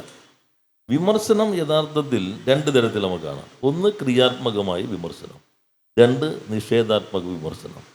ക്രിയാത്മകമായ വിമർശനം എന്താണ്? നിങ്ങൾക്ക് ഈ തെറ്റ് പറ്റി, ചിലപ്പോൾ നമ്മൾ ബോധപൂർവമാകാം, അല്ലാതെ ആകാം, അല്ലെങ്കിൽ നിങ്ങളുടെ സമീപനത്തിൽ പ്രശ്നമുണ്ട്. അപ്പോൾ നമ്മൾക്കത് ഉൾക്കൊള്ളേണ്ടതാണ്, അത് മെച്ചപ്പെടുത്തി മുന്നോട്ട് കൊണ്ടുപോകാനുള്ളതാണ്. നിഷേധാത്മക വിമർശനം എന്താ? തകർത്തില്ലാതാക്കാനുള്ളതാണ്. ഇതിലെവിടെയാണ് യഥാർത്ഥത്തിൽ ഈ വിമർശനം എന്നൊരു വാക്ക് ഈ ഒരു കേവലമായൊരു അർത്ഥനിർമ്മിതി അല്ല ഉള്ളത്. ഈ പലതരത്തിലുള്ള മാനങ്ങൾക്ക് യഥാർത്ഥത്തിൽ ആ വാക്കല്ല ഉപയോഗിക്കേണ്ടത്. പക്ഷെ എല്ലാവരും ഇത് വിമർശനം, ഞങ്ങൾ വിമർശിക്കുന്നു. നിങ്ങൾ വിമർശിക്കുകയല്ല ചെയ്യുന്നത്, നിങ്ങൾ അധിക്ഷേപിക്കുകയാണ് ചെയ്യുന്നത്. അല്ലെങ്കിൽ നിങ്ങളുടെ വിമർശനം വസ്തുതയുമായി പുലബന്ധമില്ലാത്തതാണ്, നിങ്ങളൊരു പ്രതീതി നിർമ്മിക്കുകയാണ് എന്ന് പറയാനുള്ള അവകാശം സ്വാഭാവികമായിട്ടും ഇതിൻ്റെ ഇപ്പുറത്തുള്ളവർക്ക്. ശരിയാണ്. ഇപ്പോൾ ഈ സോഷ്യൽ മീഡിയയുടെ കാലത്ത് നമുക്ക് ഇതിനെതിരെ ഒന്നും ചെയ്യാൻ കഴിയില്ല. കാരണം കാറ്റടിക്കുന്നിടത്തൊക്കെ വേലി കെട്ടാനായിട്ട് പറ്റുമോ എന്ന് പറഞ്ഞതുപോലെയേ ഉള്ളൂ. പക്ഷേ ഇപ്പോൾ കമ്മ്യൂണിസ്റ്റ് പാർട്ടി എന്ന് പറഞ്ഞാൽ ഒരു ഭയങ്കരന്മാരാണെന്ന് കേട്ടിരിക്കുന്നത് എന്ന് VK-ൻ്റെ ഒരു കഥാപാത്രം പറയുന്നുണ്ട്, കമ്മ്യൂണിസ്റ്റ് പാർട്ടി എന്ന് പറഞ്ഞാൽ അതിൻ്റെ ആളുകൾ ഭയങ്കരന്മാരാണല്ലോ കേട്ടിരിക്കുന്നത്. അപ്പോൾ ഈ കഥാപാത്രം പറയുന്നു, അങ്ങനെയല്ല, അവരോടൊപ്പം നിൽക്കുന്ന ആളുകൾക്ക് അവർ വളരെ നല്ലവരാണ്. അപ്പോൾ തിരിച്ചുള്ള ചോദ്യമാണ്, അപ്പോൾ അവരെ എതിർക്കുന്നവരെയോ? അപ്പം വി കെൻ്റെ കഥാപാത്രം പറയുന്നത് കൊന്ന് തിന്നും എന്നാണ് കേട്ടിട്ടുള്ളത്. ആ വി കെനെ EMS മുഖ്യമന്ത്രി ആയിരിക്കുമ്പോൾ ഔദ്യോഗിക വസതിയിൽ വിളിച്ചു വരുത്തി തിരിച്ച് ഔദ്യോഗിക കാറ് കൊടുത്ത് തിരിച്ചയച്ചു എന്നാണ് പറയുന്നത്. ആ കാറ് അവിടെ നാട്ടിലുള്ള എല്ലാ ചാരായക്കടയുടെയും മുന്നിൽ നിർത്തിയിട്ടിട്ടാണ് വി കെൻ പോയതെന്നും പറയുന്നുണ്ട്. അപ്പോൾ അത് വിമർശനവും അധിക്ഷേപവും ഒക്കെ ഉള്ളപ്പോഴും അതിനെയൊക്കെ വ്യത്യാസമുണ്ട്. നിങ്ങൾ പറഞ്ഞതിൻ്റെ അവസാനത്തെ ഒരു വാക്ക് വിട്ടുപോയി. പറഞ്ഞ കൃത്യമായിട്ടാണ്, കൊന്നു തിന്നുമെന്നാണ് കേട്ടിട്ടുള്ളത്, എന്നിട്ട് നിർമ്മിക്കപ്പെട്ടിട്ടുള്ളതാണ്. അതാണ് വി കെ എൻ വളരെ നർമാത്മ. വി കെ എൻ വായിക്കാൻ കുറച്ച് പാടാ. നിങ്ങൾ വി കെ എൻ വാക്കിൽ നിന്ന് ഒറ്റ വാക്കിൽ നിന്ന് വായിക്കാൻ പറ്റില്ല. വി കെ എൻ്റെ വാക്ക് ഓരോന്നും മനസ്സിലാക്കണമെങ്കിൽ നമ്മളൊരു കുറച്ച് കടുപ്പത്തിൽ വായിക്കേണ്ടി വരും. കേട്ടിട്ടുണ്ടെന്ന് വെച്ചാൽ ഇത് നിർമ്മിച്ചതാണെന്ന് വി കെ എൻ പറയാണ്. എന്ന് വെച്ചാൽ ശരിക്കും വസ്തുതയല്ല, കേട്ടിട്ടുള്ളതാണെന്നാണ്. വി കെ എൻ അനുഭവേദ്യമായതല്ല, ഈ കഥാപാത്രത്തിന് അനുഭവേദ്യമായതല്ല, കേട്ടിട്ടുള്ളതാണ്. അതൊരു നിർമ്മിതിയാണ്, അതൊരു പ്രതീതിയാണ് എന്നാണ് യഥാർത്ഥത്തിൽ വി കെ എൻ. ഞാൻ പറഞ്ഞത് ഇതൊക്കെ വളരെ സൗഹൃദയ ഭാവത്തോടെ എടുത്താൽ പോരെ എന്നാണ് ഞാൻ ചോദിക്കുന്നത്. ഈ വിമർശനങ്ങളും അല്ല, ഇപ്പോൾ ഇവിടെ പറഞ്ഞ ക്രിയാത്മക വിമർശനം, നിഷേധാത്മക വിമർശനം. ഈ നിഷേധാത്മക വിമർശനം എന്ന് പറയുന്നത് കേവലം നമ്മൾ നിർമ്മിതിക്കപ്പുറം ഈ ഐഡിയോളജിയോട് ഭയങ്കരമായിട്ടുള്ള ആഭിമുഖ്യമുള്ളവർ മറ്റുള്ളതിനെ നിഷേധാത്മകമായി കാണുക, ക്രിയാത്മകമായിട്ടല്ല കാണുക. ഉദാഹരണത്തിന് ക്രിയാത്മകമായൊരു വിമർശനമാണെങ്കിൽ ഞാൻ തിരുത്താനാണല്ലോ ശ്രമിക്കുക. എൻ്റെ ഐഡിയോളജി ഞാൻ തിരുത്താൻ തയ്യാറല്ലല്ലോ. അപ്പോൾ അതേപോലെ തന്നെ മറ്റുള്ളവരുടെ ഐഡിയോളജിയെ ഞാൻ നിഷേധാത്മകമായി കാണുകയും ചെയ്യും. അപ്പം നിഷേധാത്മകത്തിലും എനിക്ക് തോന്നുന്നു കുറച്ച് ഒരു പോസിറ്റീവായിട്ടുള്ള കാര്യവും നിഷേധാത്മകമായിട്ടുള്ളതിൽ ഇന്നത്തെ ഐഡിയോളജിക്കൽ വാർ എന്നുള്ളതിനിടയിൽ ഉണ്ട് എന്നുള്ളതാണ് എൻ്റെ. ഇപ്പം താങ്കളുടെ ബാപ്പ എത്രയോ സന്ദർഭങ്ങളെയാണ് വളരെ നർമ്മത്തോടു കൂടി നേരിട്ടിരിക്കുന്നത്, എത്രയോ അധിക്ഷേപങ്ങൾ. നർമ്മം എന്ന് പറയുന്നത് ഒരു സാഹചര്യത്തെയും വളരെ ലഘൂകരിക്കും. നമ്മുടെ ഒരു ഫ്രിക്ഷൻ ഒഴിവാക്കാൻ മറ്റുള്ളവരെ വിമർശിക്കുമ്പോൾ നമ്മൾ പഴത്തിനകത്ത് ബ്ലേഡ് വെച്ച് മുറിക്കുക എന്ന് പറയുന്ന പോലെ മറ്റുള്ളവന് വേദനയില്ലാതെ അറക്കുക എന്ന് പറയുന്ന അത് ശരിക്കും അതൊരു വിമർശന രീതിയാണ്. അത് പല നേതാക്കന്മാരെ, എൻ്റെ പിതാവ് മാത്രമല്ല, അപ്പുറത്തും ഇപ്പുറത്തും ഒക്കെയുള്ള നേതാക്കന്മാർ ആ കാലഘട്ടത്തിൽ വളരെ ഹാസ്യാത്മകമായി ഇത്തരം സന്ദർഭങ്ങളെ ലഘൂകരിച്ചിട്ടുണ്ട്, അതിൻ്റെ ടെൻഷൻ ലഘൂകരിച്ചിട്ടുണ്ട്. ഓക്കെ, ഇപ്പോൾ രാജീവിനോട് എനിക്കൊരു കാര്യം ചോദിക്കാനുണ്ട്. അതായത് ഈ വായനയും എഴുത്തും തമ്മിലുള്ളൊരു ബന്ധത്തെക്കുറിച്ചാണ്. ഇപ്പോൾ EMSനെ കുറിച്ച് രാജീവ് പണ്ട് എഴുതിയ ഒരു ലേഖനത്തിൽ പറയുന്നുണ്ട്, അദ്ദേഹം ലളിതമായ വാക്കുകൾ ഉപയോഗിച്ച് എഴുതുന്നത് മാതൃകാപരമായിരുന്നു എന്ന് പറയുന്നുണ്ട്. പിന്നെ ചില വാക്കുകളിൽ അദ്ദേഹം പുലർത്തുന്ന കൃത്യത, ഒരു ഉദാഹരണം പറഞ്ഞാൽ മതേതരത്വം എന്ന് നമ്മൾ ഉപയോഗിച്ചിരുന്നൊരു വാക്കാണ്, അത് EMS അത് മതനിരപേക്ഷത എന്ന് തിരുത്തി. കാരണം അതിൽ കൃത്യമായിട്ട് ഉള്ള അദ്ദേഹത്തിൻ്റെ ഒരു വീക്ഷണമാണ്. മതേതരത്വം ഒരു ഇതരമല്ല, അതൊരു നിരപേക്ഷതയാണ്. അപ്പോൾ അത്തരം കൃത്യത അങ്ങനെ എഴുത്തിൽ, സംസാരത്തിൽ ഇപ്പോൾ ആരെങ്കിലും ശ്രദ്ധിക്കുന്നുണ്ടോ? തീർച്ചയായിട്ടും. നമ്മൾ ഈ വാക്കിനകത്തൊരു പൊളിറ്റിക്സ് ഉണ്ട്, ഒരു ഐഡിയോളജി ഉണ്ട്. അപ്പോൾ മതേതരത്വം ഞങ്ങൾ പൊതുവെ ഉപയോഗിക്കുന്ന വാക്ക് അതാണ്. പക്ഷെ പെട്ടെന്നുണ്ടാകുന്ന മതത്തിന് ഇതരമാണ് എന്നൊരു അവബോധം വരും. അപ്പോൾ മതവിശ്വാസിക്ക് ഇടമില്ലാത്തതാണെന്നൊരു ചിന്ത അറിയാതെ സംവേദനം ചെയ്യപ്പെടും. അതുകൊണ്ടാണ് മതനിരപേക്ഷ. ശരിക്കും ഇതിൻ്റെ ഈ വാക്ക് സെക്കുലറിസത്തിൻ്റെ തുടക്കം മതാതീതാത്മീയതയാണ് അതിൻ്റെ തുടക്കം. ആ വാക്കിൻ്റെ ഉത്ഭവം അങ്ങനെയാണ്. ഇപ്പം നമ്മൾ ശരിക്കും ഇസ്രയേൽ പലസ്തീനെ, അത് യുദ്ധമല്ല, അതൊരു ഇൻവേഷൻ, അഗ്രഷൻ. വാറെന്ന വാക്ക് നിൽക്കില്ല, അതൊരു അധിനിവേശമാണ്, അല്ലെങ്കിൽ കടന്നാക്രമണമാണ്. അപ്പോൾ അല്ലെങ്കിൽ ഇപ്പോൾ ഞാൻ പത്രത്തിൽ കുറച്ച് കാലം ഉണ്ടായിരുന്നല്ലോ. അപ്പോൾ ആഗോളീകരണം എന്നാണ് നല്ല വ്യാകരണം. ഞങ്ങൾ ചർച്ച ചെയ്തപ്പോൾ ആഗോളവൽക്കരണം തന്നെ വേണമെന്ന് തീരുമാനിച്ചു. രണ്ട് വാക്ക് ഉപയോഗിക്കാം, പക്ഷെ കുറച്ചുകൂടി വൃത്തിയുള്ള വ്യാകരണം ആഗോളീകരണമാണെങ്കിലും ആഗോളീകരണം എന്ന് ഞാൻ പറഞ്ഞാൽ അല്ലെങ്കിൽ വായിക്കുമ്പോൾ ഒരു സ്വാഭാവിക പ്രക്രിയയാണെന്ന് അവബോധം വരും. ആഗോളവൽക്കരണം എന്ന് പറയുമ്പോൾ അടിച്ചേൽപ്പിച്ചതാണ്. അത് പത്രങ്ങളെ ശരിക്കും ഉപയോഗിക്കും. ഇപ്പോൾ പെട്രോൾ വില കൂടിയെന്ന് എഴുതാം, കൂട്ടിയെന്ന് എഴുതാം. കൂടിയെന്ന് വെച്ചാൽ നമ്മൾ അടുത്ത ചായ കുടിക്കാൻ പോകും, കൂട്ടിയെന്ന് വെച്ചാൽ പെട്ടെന്ന് ഞെട്ടും, ആരാണ് അത് കൂട്ടിയത്, ഒരു പ്രതി വരും. കൂടി സ്വാഭാവിക പ്രക്രിയയാണ്. കൂട്ടി എന്നാണ് വായിക്കുന്നതെങ്കിൽ പെട്ടെന്ന് തന്നെ ഒരു കുറ്റവാളി അവിടെ പ്രത്യക്ഷത്തിൽ വരും. അപ്പം അങ്ങനെ ഓരോ വാക്കും നമ്മൾ സൂക്ഷ്മമായി തന്നെയാണ് പ്രയോഗിക്കേണ്ടത്. ഓരോന്നിനും കൃത്യമായിട്ടുള്ള രാഷ്ട്രീയ പ്രത്യയശാസ്ത്ര ഉള്ളടക്കങ്ങൾ ഉണ്ടാകുമെന്നാണ് ഞാൻ കരുതുന്നത്. ഞാൻ ഈ ലൈറ്റർ മോഡിൽ ഒരു കാര്യം ചോദിക്കട്ടെ. നമ്മൾ ഈ പാർട്ടി സാഹിത്യമൊക്കെ വായിച്ച് നമ്മൾ അറിയാതെ തന്നെ നമ്മൾ എഴുതുന്നതിനെയും നമ്മളെ പറയുന്നതിനെയും ഒക്കെ സ്വാധീനിക്കുമോ എന്നതാണ്. ഇപ്പോൾ സന്ദേശം സിനിമയിൽ ശങ്കരാടിയുടെ വളരെ പ്രശസ്തമായ ഒരു ഡയലോഗ് ഉണ്ടല്ലോ. ഇപ്പം വിഘടനവാദികളും പ്രതിക്രിയാവാദികളും പ്രഥമദൃഷ്ടിയ അകൽച്ചയിലാണെങ്കിലും അവർ തമ്മിലുള്ള അന്തർധാര സജീവമാണ് എന്നാണ് പറയുക. ഇപ്പോൾ രാജീവിൻ്റെതായിട്ട് ഒരുപാട് പ്രചരിപ്പിക്കപ്പെടുന്ന ഒരു വീഡിയോ ഉണ്ട്. ആ വീഡിയോയിൽ എനിക്ക് ഓർത്തിരിക്കാനൊന്നും പറ്റത്തില്ല, ഞാൻ അതൊന്ന് വായിക്കാം. അത് രാജീവിൻ്റെ ആ വീഡിയോയിൽ പറയുന്നത്, ദേശീയവും സാർവദേശീയവുമായ വർഗശക്തികളുടെ ബലാബലം എന്നുള്ളത് രണ്ട് ഉൽപ്പാദക ശക്തി ഉൽപ്പാദന ബന്ധം ഇവയുടെ നിലവാരത്താൽ നിർണ്ണയിക്കുന്ന സാമൂഹിക സാമ്പത്തിക അടിത്തറ. ഇത് വളരെ ആഴത്തിലുള്ളൊരു ആശയമാണ്. ആത്മനിഷ്ഠ ഘടകത്തിൻ്റെ ആഗ്രഹത്തെ മാത്രം അടിസ്ഥാനപ്പെടുത്തി വസ്തുനിഷ്ഠ ഘടകത്തെ മൂർത്തമായി കാണാത്ത സാഹചര്യം ഒരു ഘട്ടത്തെ നിർണ്ണയിക്കാൻ എനിക്ക് പറ്റുന്നില്ല. അപ്പോൾ അത് ശരിക്കും അത് എന്തുകൊണ്ടാണ് അങ്ങനെ ഒരു യഥാർത്ഥത്തിലുണ്ടെങ്കിൽ അത് പാർട്ടി ക്ലാസ് ഒരു മനസ്സിലാകാവുന്ന ഒരാളുകൾക്കുള്ളതാണ്. അത് പിന്നെ സോഷ്യൽ മീഡിയ ഇപ്പം നിങ്ങളിപ്പോൾ ഈ നെക്സസ് എടുക്കുകയാണെങ്കിൽ ഒബ്ജക്റ്റീവ് റിയാലിറ്റി, സബ്ജക്റ്റീവ് റിയാലിറ്റി എന്ന് പറയും. എങ്ങനെയായിരിക്കും ജോണി എന്നെ മലയാളീകരിക്കുക? സബ്ജക്റ്റീവ് എന്നുള്ളത് ആത്മനിഷ്ഠെന്നും അതല്ലാതെ ഒരു വാക്ക് ഓക്കെ, പക്ഷെ അത്തരം വാക്കുകൾ തന്നെ ഇങ്ങനെ കോർത്ത് വരുമ്പോഴാണല്ലോ ഈ പ്രശ്നം ഉണ്ടാക്കുന്നത്. മൂർത്തം, അമൂർത്തം, വസ്തുനിഷ്ഠം, ഘടകം. ലെനിൻ പറഞ്ഞു concrete analysis of concrete situation, that is the heart of the Marxism. അതെങ്ങനെ മലയാളീകരിക്കും? കുറെ കൂടി ലളിതമാക്കാൻ നോക്കാം. ഇതെന്ന് വെച്ചിട്ടുണ്ടെങ്കിൽ നമ്മളുടെ എൻ്റെ എഴുത്ത് നിങ്ങൾ നോക്കിക്കോ, എൻ്റെ പുസ്തകങ്ങൾ നോക്കിക്കോ. ഇപ്പോൾ ഞാൻ ഇപ്പോൾ പുറത്തിറങ്ങിയ കോൺസ്റ്റിറ്റ്യൂഷൻ ഇംഗ്ലീഷ് നോക്കിക്കോളൂ, അല്ലെങ്കിൽ എൻ്റെ തിരഞ്ഞെടുത്ത കൃതികൾ ഇപ്പോൾ ഇവിടുന്ന് നമ്മുടെ ഹരിതം ഇറക്കിയിട്ടുണ്ടല്ലോ, അതെല്ലാം വളരെ ലളിതമാണ്. അതിൽ തന്നെ മാർക്സിസം പറയുന്നുണ്ട്. ഞങ്ങളുടെ ഓരോ സ്റ്റേജിലുള്ള കോവിഡ് കാലഘട്ടത്തിൽ എല്ലാവരും വീട്ടിലിരിക്കുകയാണല്ലോ. അപ്പം നമ്മൾ നവമാധ്യമം ഉപയോഗിച്ചിട്ടുള്ള ഒരു ഫിലോസഫിക്ക് ക്ലാസ് തുടങ്ങി. ആ സമയത്ത് ഓരോ ഘട്ടങ്ങളിലും നിങ്ങൾ കൈകാര്യം ചെയ്യുന്ന വിഷയത്തിൻ്റെ സ്വഭാവത്തിനനുസരിച്ചാണ് ഭാഷ വരിക. ഇതിനേക്കാൾ തമാശയുള്ളൊരു സാധനം വരുന്നുണ്ട്, ഞാൻ പറയാം. എന്താണെന്ന് വെച്ചാൽ ഈ മുതലാളിത്തത്തിൻ്റെ എല്ലാവർക്കും വിദ്യാഭ്യാസം മുതലാളിത്തത്തിൻ്റേതാണ് എന്ന് ഇദ്ദേഹം പറയുന്നു. യഥാർത്ഥത്തിൽ അതെന്ന് വെച്ചാൽ അതിന് മുമ്പുണ്ടല്ലോ ചരിത്രം വികസിക്കുകയാണല്ലോ. അപ്പോൾ ആദ്യം ഈ അടിമത്തം, അത് കഴിഞ്ഞിട്ട് പിന്നെ നാടുവാഴിത്തം. ഈ നാടുവാഴിത്ത ഘട്ടത്തിൽ വിദ്യാഭ്യാസം ഇല്ല. പിന്നീട് ആഭ്യന്തരത്തിൻ്റെ കണ്ടുപിടുത്തം, വ്യവസായ വിപ്ലവം 1, 2, 3, ഇപ്പം നമ്മൾ 4, 5ലേക്കൊക്കെ പോയിക്കൊണ്ടിരിക്കുന്നു. ഈ വ്യവസായ വിപ്ലവം വന്നതോടുകൂടി സാങ്കേതികവിദ്യ കൈകാര്യം ചെയ്യുന്ന ഒരു വിഭാഗം അനിവാര്യമാണ്. ആ ഘട്ടത്തിൽ എല്ലാവർക്കും വിദ്യാഭ്യാസം എന്നുള്ളത് മുതലാളിത്ത ആവശ്യമാണ്. അത് പുരോഗതിയുടേതാണ്.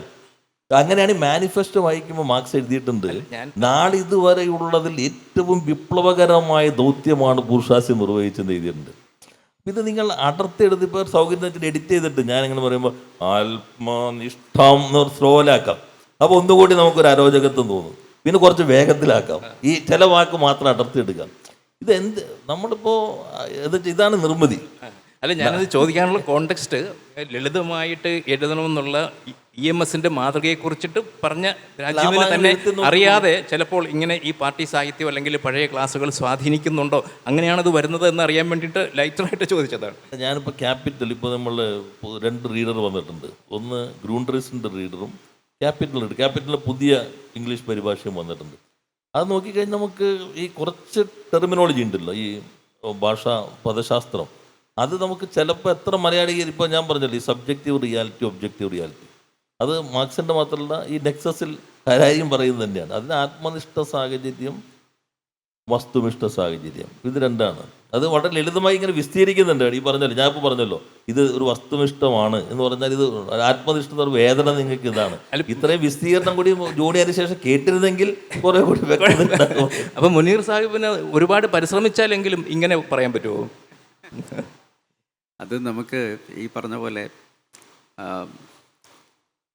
അരി എന്ന് പറയുന്ന വാക്കിനെ പോലും നമുക്ക് അതിനെ സാഹിത്യവൽക്കരിച്ച് ഇതേപോലെ തന്നെ അതിൻ്റെ ശാസ്ത്രീയവൽക്കരണമൊക്കെ നടത്തുന്ന സമയത്ത് അരിയല്ലാതായി മാറും. അപ്പോൾ അതുപോലെയാണ് അദ്ദേഹം മാർക്സിസത്തെയും അതേപോലെ തന്നെ ഈ പറഞ്ഞിട്ടുള്ള പിന്നെ എല്ലാ പ്രത്യയശാസ്ത്രത്തെയും വളരെ ആഴത്തിൽ പഠിച്ചിട്ടുള്ള വ്യക്തിയാണ്. അപ്പോൾ അവരുടെ ഒരു ഭാഷ അവർക്കിടയിൽ അദ്ദേഹം പ്രയോഗിക്കുകയായിരുന്നു എന്ന് അദ്ദേഹം ഇപ്പോൾ സമ്മതിക്കുകയാണ്. അതുകൊണ്ട് തന്നെ അതിനകത്ത് ആ ഒരു ഭാഷയെ സ്വായത്തമാക്കാൻ ആഗ്രഹിക്കാത്ത എനിക്കതിൽ ഒരു നിലപാട് പറയേണ്ട ആവശ്യമില്ല. ഞാൻ അദ്ദേഹത്തിൻ്റെ ലളിതമായിട്ടുള്ള പുസ്തകങ്ങൾ വായിക്കാനാണ് കൂടുതൽ ഇഷ്ടപ്പെടുന്നത്. കാരണം സങ്കീർണത നിറഞ്ഞൊരു ലോകത്ത് ഇനിയും ഇതെല്ലാം തലയിൽ കയറ്റുക എന്ന് പറയുന്നത് വളരെ പ്രശ്നവൽക്കരണം കൂടാനേ സാധ്യതയുള്ളൂ എന്നുള്ളത് കൊണ്ട് ഈ എസ് കെ പൊറ്റക്കാടിൻ്റെ കൂടെ നടന്ന് കുറേ യാത്രാ വിവരണങ്ങൾ CH മുഹമ്മദുമായി എഴുതിയിട്ടുണ്ടല്ലോ. എസ് കെ പൊറ്റക്കാടിൻ്റെ ഒരു സ്വാധീനത അതിൽ വളരെ പ്രകടമാണ്. അപ്പം മുനീർ സാഹിബിൻ്റെ അടുത്ത എഴുത്ത് എന്തിനെക്കുറിച്ചാണ്? എഴുത്ത് ഇപ്പം ഞാനിപ്പോൾ ഈ പറഞ്ഞ പോലെ നമ്മളും നമ്മുടേതായ ഒരു ഐഡിയോളജിയുമായി നടക്കുന്നതുകൊണ്ട് എൻ്റെ അധിക എഴുത്തുകളും അങ്ങനെയാണ് വന്നിട്ടുള്ളത്. എൻ്റെ ഒരു പക്ഷം പറയാൻ വേണ്ടിയിട്ടുള്ള പുസ്തകങ്ങളാണ് അധികവും ഞാൻ എഴുതിയിട്ടുള്ളത്. അതുകൊണ്ട് ഇനിയുള്ള എഴുത്തും ഞങ്ങളുടെ അപ്പുറത്തെ പക്ഷത്തു നിന്ന് എന്തെങ്കിലും വരുമ്പം അതിനെ പ്രതിരോധിക്കുകയോ അല്ലെങ്കിൽ അതിനെ കടന്നാക്രമിക്കുകയോ ചെയ്യുന്ന ഒരു എഴുത്താണ് എൻ്റെ ഭാഗത്തുനിന്ന് ഇതുവരെ ഉണ്ടായിട്ടുള്ളത്. ഇന്നലെ ശശി തരൂരിനോടൊപ്പം ഒരു സെഷൻ ഉണ്ടായിരുന്നു. ഞാൻ അദ്ദേഹത്തോട് ചോദിച്ചു, ഒരു ആത്മകഥ എഴുതാൻ ഉദ്ദേശമുണ്ടോ എന്ന്. അപ്പം മുനീറിനോട് ഞാൻ ചോദിക്കുകയാണ്, അങ്ങനെ അപ്പോൾ ഒലീവ് തന്നെ പ്രസിദ്ധീകരിക്കാൻ ആളെ ഒന്നും നോക്കി നടക്കേണ്ട ആവശ്യമില്ല, ഒലീവിന് തന്നെ പ്രസിദ്ധീകരിക്കാം, നല്ല പബ്ലിസിറ്റി കിട്ടും. ആത്മകഥ ഏതായാലും ഒലീവിൽ തന്നെ ചെയ്യുന്നതിൽ അർത്ഥമില്ലല്ലോ.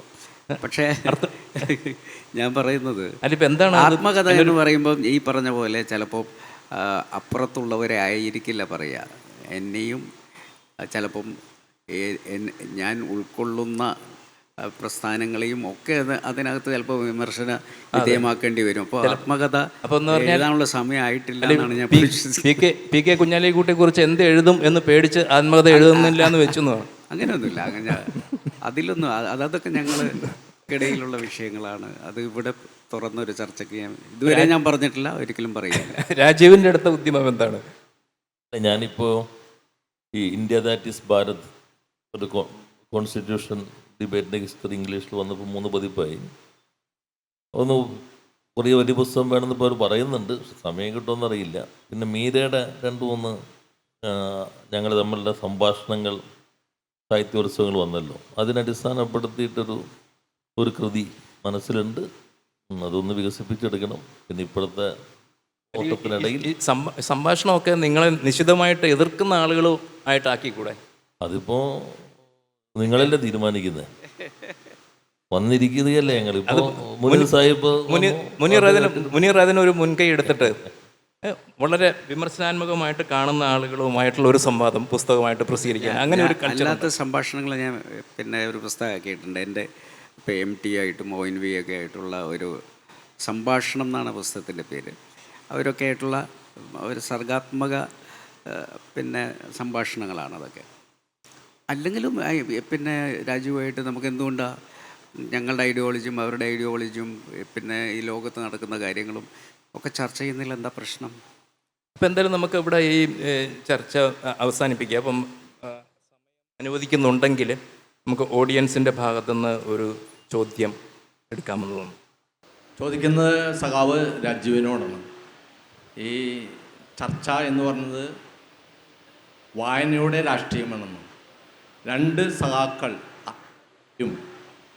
മറ്റൊന്ന് അലനും താഹയും പുസ്തകം കയ്യിൽ വെച്ചു എന്നൊരു കുറ്റത്തിന് അവരെ ജയിലിൽ അടച്ചു. ജാമ്യം കിട്ടാത്ത വകുപ്പ് UAP ചാർത്തിക്കൊണ്ട് നമ്മുടെ സഖാക്കളായിരുന്നു.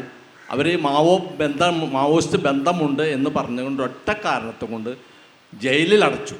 ഇതിലെന്ത് രാഷ്ട്രീയമാണ് നിങ്ങൾ കാണുന്നത് എന്ന് നമുക്ക് മനസ്സിലാവില്ല.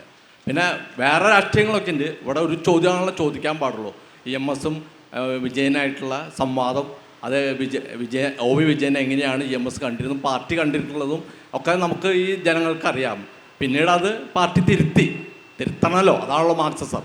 അപ്പോൾ ഈ ചോദ്യത്തിനാണ് എനിക്ക് വ്യക്തമായൊരു ഉത്തരം തരേണ്ടത്. അത് നേരത്തെ വ്യക്തമാക്കില്ല. UAPA ഇപ്പോൾ കൊണ്ടുവന്ന ഘട്ടത്തിൽ അത് പാർലമെൻറ്റിൽ തന്നെ വന്നതിന് സംസാരിച്ച ഒരാളാണ് ഞാൻ. പക്ഷേ UAPA നിയമമായി കഴിഞ്ഞാൽ പിന്നെ ആ നിയമവ്യവസ്ഥയ്ക്ക് അകത്ത് കാര്യങ്ങൾ പോകേണ്ടി വരും. അത് ഇപ്പം തന്നെ കുറേ വിധികൾ വന്നിട്ടുണ്ട്. ആ വിധികളുടെ കൂടി അടിസ്ഥാനത്തിൽ പല കേസുകളിലും ഒരു അതോറിറ്റി ഉണ്ട്, 4 തരത്തിലുള്ള അതോറിറ്റിയാണ്. അതോറിറ്റി ശുപാർശ ചെയ്യുന്നതിൽ പോലും പൊതുവെ ഇപ്പോൾ UAPAയുടെ സൂക്ഷ്മമായ പരിശോധനയ്ക്ക് ശേഷമാണ് എടുക്കാറുള്ളത്. അതിനകത്ത് സംബന്ധിച്ചുള്ള കോടതിയുടെ വിധിന്യായങ്ങളാണ് ഇപ്പോൾ ഇനി പിന്തുടരാൻ ഉദ്ദേശിക്കുന്ന ഭാഗം. Hello, okay. എൻ്റെ പേര് രജിൽ. ഞാൻ ചോദിക്കുന്നത് അതിനു മുൻപ് ഒരു ചെറിയൊരു കാര്യം പറഞ്ഞോട്ടെ. ഞാൻ പിന്നെ ബഹുമാനപ്പെട്ട മന്ത്രി പറഞ്ഞ കാര്യം ഒരു ശരിയാണ്. കാരണം ഞാൻ ഖസാക്കിൻ്റെ ഇതിഹാസം 12 പ്രാവശ്യം വായിച്ചിട്ടുണ്ട്. ആദ്യത്തെ പ്രാവശ്യം വായിച്ചത് എനിക്ക് ഒരു വസ്തു മനസ്സിലായിട്ടില്ല. അപ്പോൾ അതുകൊണ്ട് ബുദ്ധിജീവികൾക്ക് അങ്ങനെ മനസ്സിലാവുമെന്ന് അത് ഉദ്ദേശിച്ചെന്ന് വിചാരിക്കുന്നു. കാരണം നമ്മൾക്ക് ചില കാര്യങ്ങൾ ഒറ്റ വായനയൊന്നും മനസ്സിലാവില്ല. പിന്നെ എൻ്റെ ചോദ്യം എന്താണെന്ന് വെച്ച് കഴിഞ്ഞാൽ, നമ്മുടെ ഇന്ന് എല്ലാ പുസ്തകങ്ങളിലും സെൻസർഷിപ്പും പുസ്തക നിരോധനവും വ്യാപകമായിക്കൊണ്ടിരിക്കുകയാണ്. അപ്പോൾ ഇത് വായനക്കാരുടെ വായിക്കാനുള്ള സ്വാതന്ത്ര്യത്തെയാണ് നമ്മൾ കത്തിവെക്കുന്നത്. അതിപ്പോൾ ഏത് അധികാര സ്ഥാപനങ്ങളായി കഴിഞ്ഞാലും, അതിപ്പോൾ സംസ്ഥാനം ഭരിക്കുന്നതായി കഴിഞ്ഞാലും അതേപോലെ കേന്ദ്രം ഭരിക്കുന്നതായി കഴിഞ്ഞാലും, അവർക്ക് ഇഷ്ടപ്പെടാത്ത ഒരു വിമർശനങ്ങൾ വന്നു കഴിഞ്ഞാൽ അപ്പോഴും സെൻസർഷിപ്പാണ്. ഇപ്പോൾ ഈ സെൻസർഷിപ്പ് പുസ്തകങ്ങൾ കടന്നിട്ട് സാമൂഹിക മാധ്യമങ്ങൾ കൂടി എത്തിയിരിക്കുകയാണ്. ഫേസ്ബുക്കിലൊക്കെ ചില പോസ്റ്റുകൾ, ട്വിറ്ററിലെ ചില പോസ്റ്റുകൾ, ഞാൻ ഫേസ്ബുക്ക് ട്വിറ്ററൊക്കെ യൂസ് ചെയ്യുന്ന ഒരാളാണ്. ട്വിറ്ററിലൊക്കെ പോസ്റ്റുകൾ നമുക്കൊരു ഇൻഡിക്കേഷൻ പോലും തരാതെയാണ് അവർ റിമൂവ് ചെയ്യുന്നത്, ഫേസ്ബുക്ക് അടക്കം. അപ്പോൾ എങ്ങനെയാണ് ജനാധിപത്യത്തിൽ പുതിയ കാലത്തിൽ വായനയുടെ സ്വാതന്ത്ര്യത്തെ നിർണ്ണയിക്കുന്നത്? ഈ ഫേസ്ബുക്ക്, അതുപോലെ ട്വിറ്റർ, യൂട്യൂബ്, ഗൂഗിൾ, ഇതൊന്നും വലിയ പ്രതീക്ഷകൾ വയ്ക്കേണ്ട മാധ്യമങ്ങളാണെന്ന് തെറ്റിദ്ധരിക്കേണ്ടതില്ല. ഇപ്പോൾ സെർച്ച് എഞ്ചിനുകൾ എടുത്താൽ 92% ഒറ്റ ആൾ കൈകാര്യം ചെയ്ത് ഗൂഗിളാണ്. അപ്പോൾ അതിലൂടെ വരുന്ന വിവരങ്ങളെ എങ്ങനെ ആൽഗരിതങ്ങൾ അഡ്ജസ്റ്റ് ചെയ്ത് കൊണ്ടുവരാം എന്നുള്ള ആ സംവിധാനമുണ്ട്. ഇപ്പോൾ മുല്ലപ്പൂ വിപ്ലവം വന്നല്ലോ, അന്ന് യൂട്യൂബിൽ അതിൻ്റെ കാര്യങ്ങളൊന്നും കിട്ടില്ല. യാഹൂ ഒരു കാര്യം കൊടുത്തിരുന്നില്ല.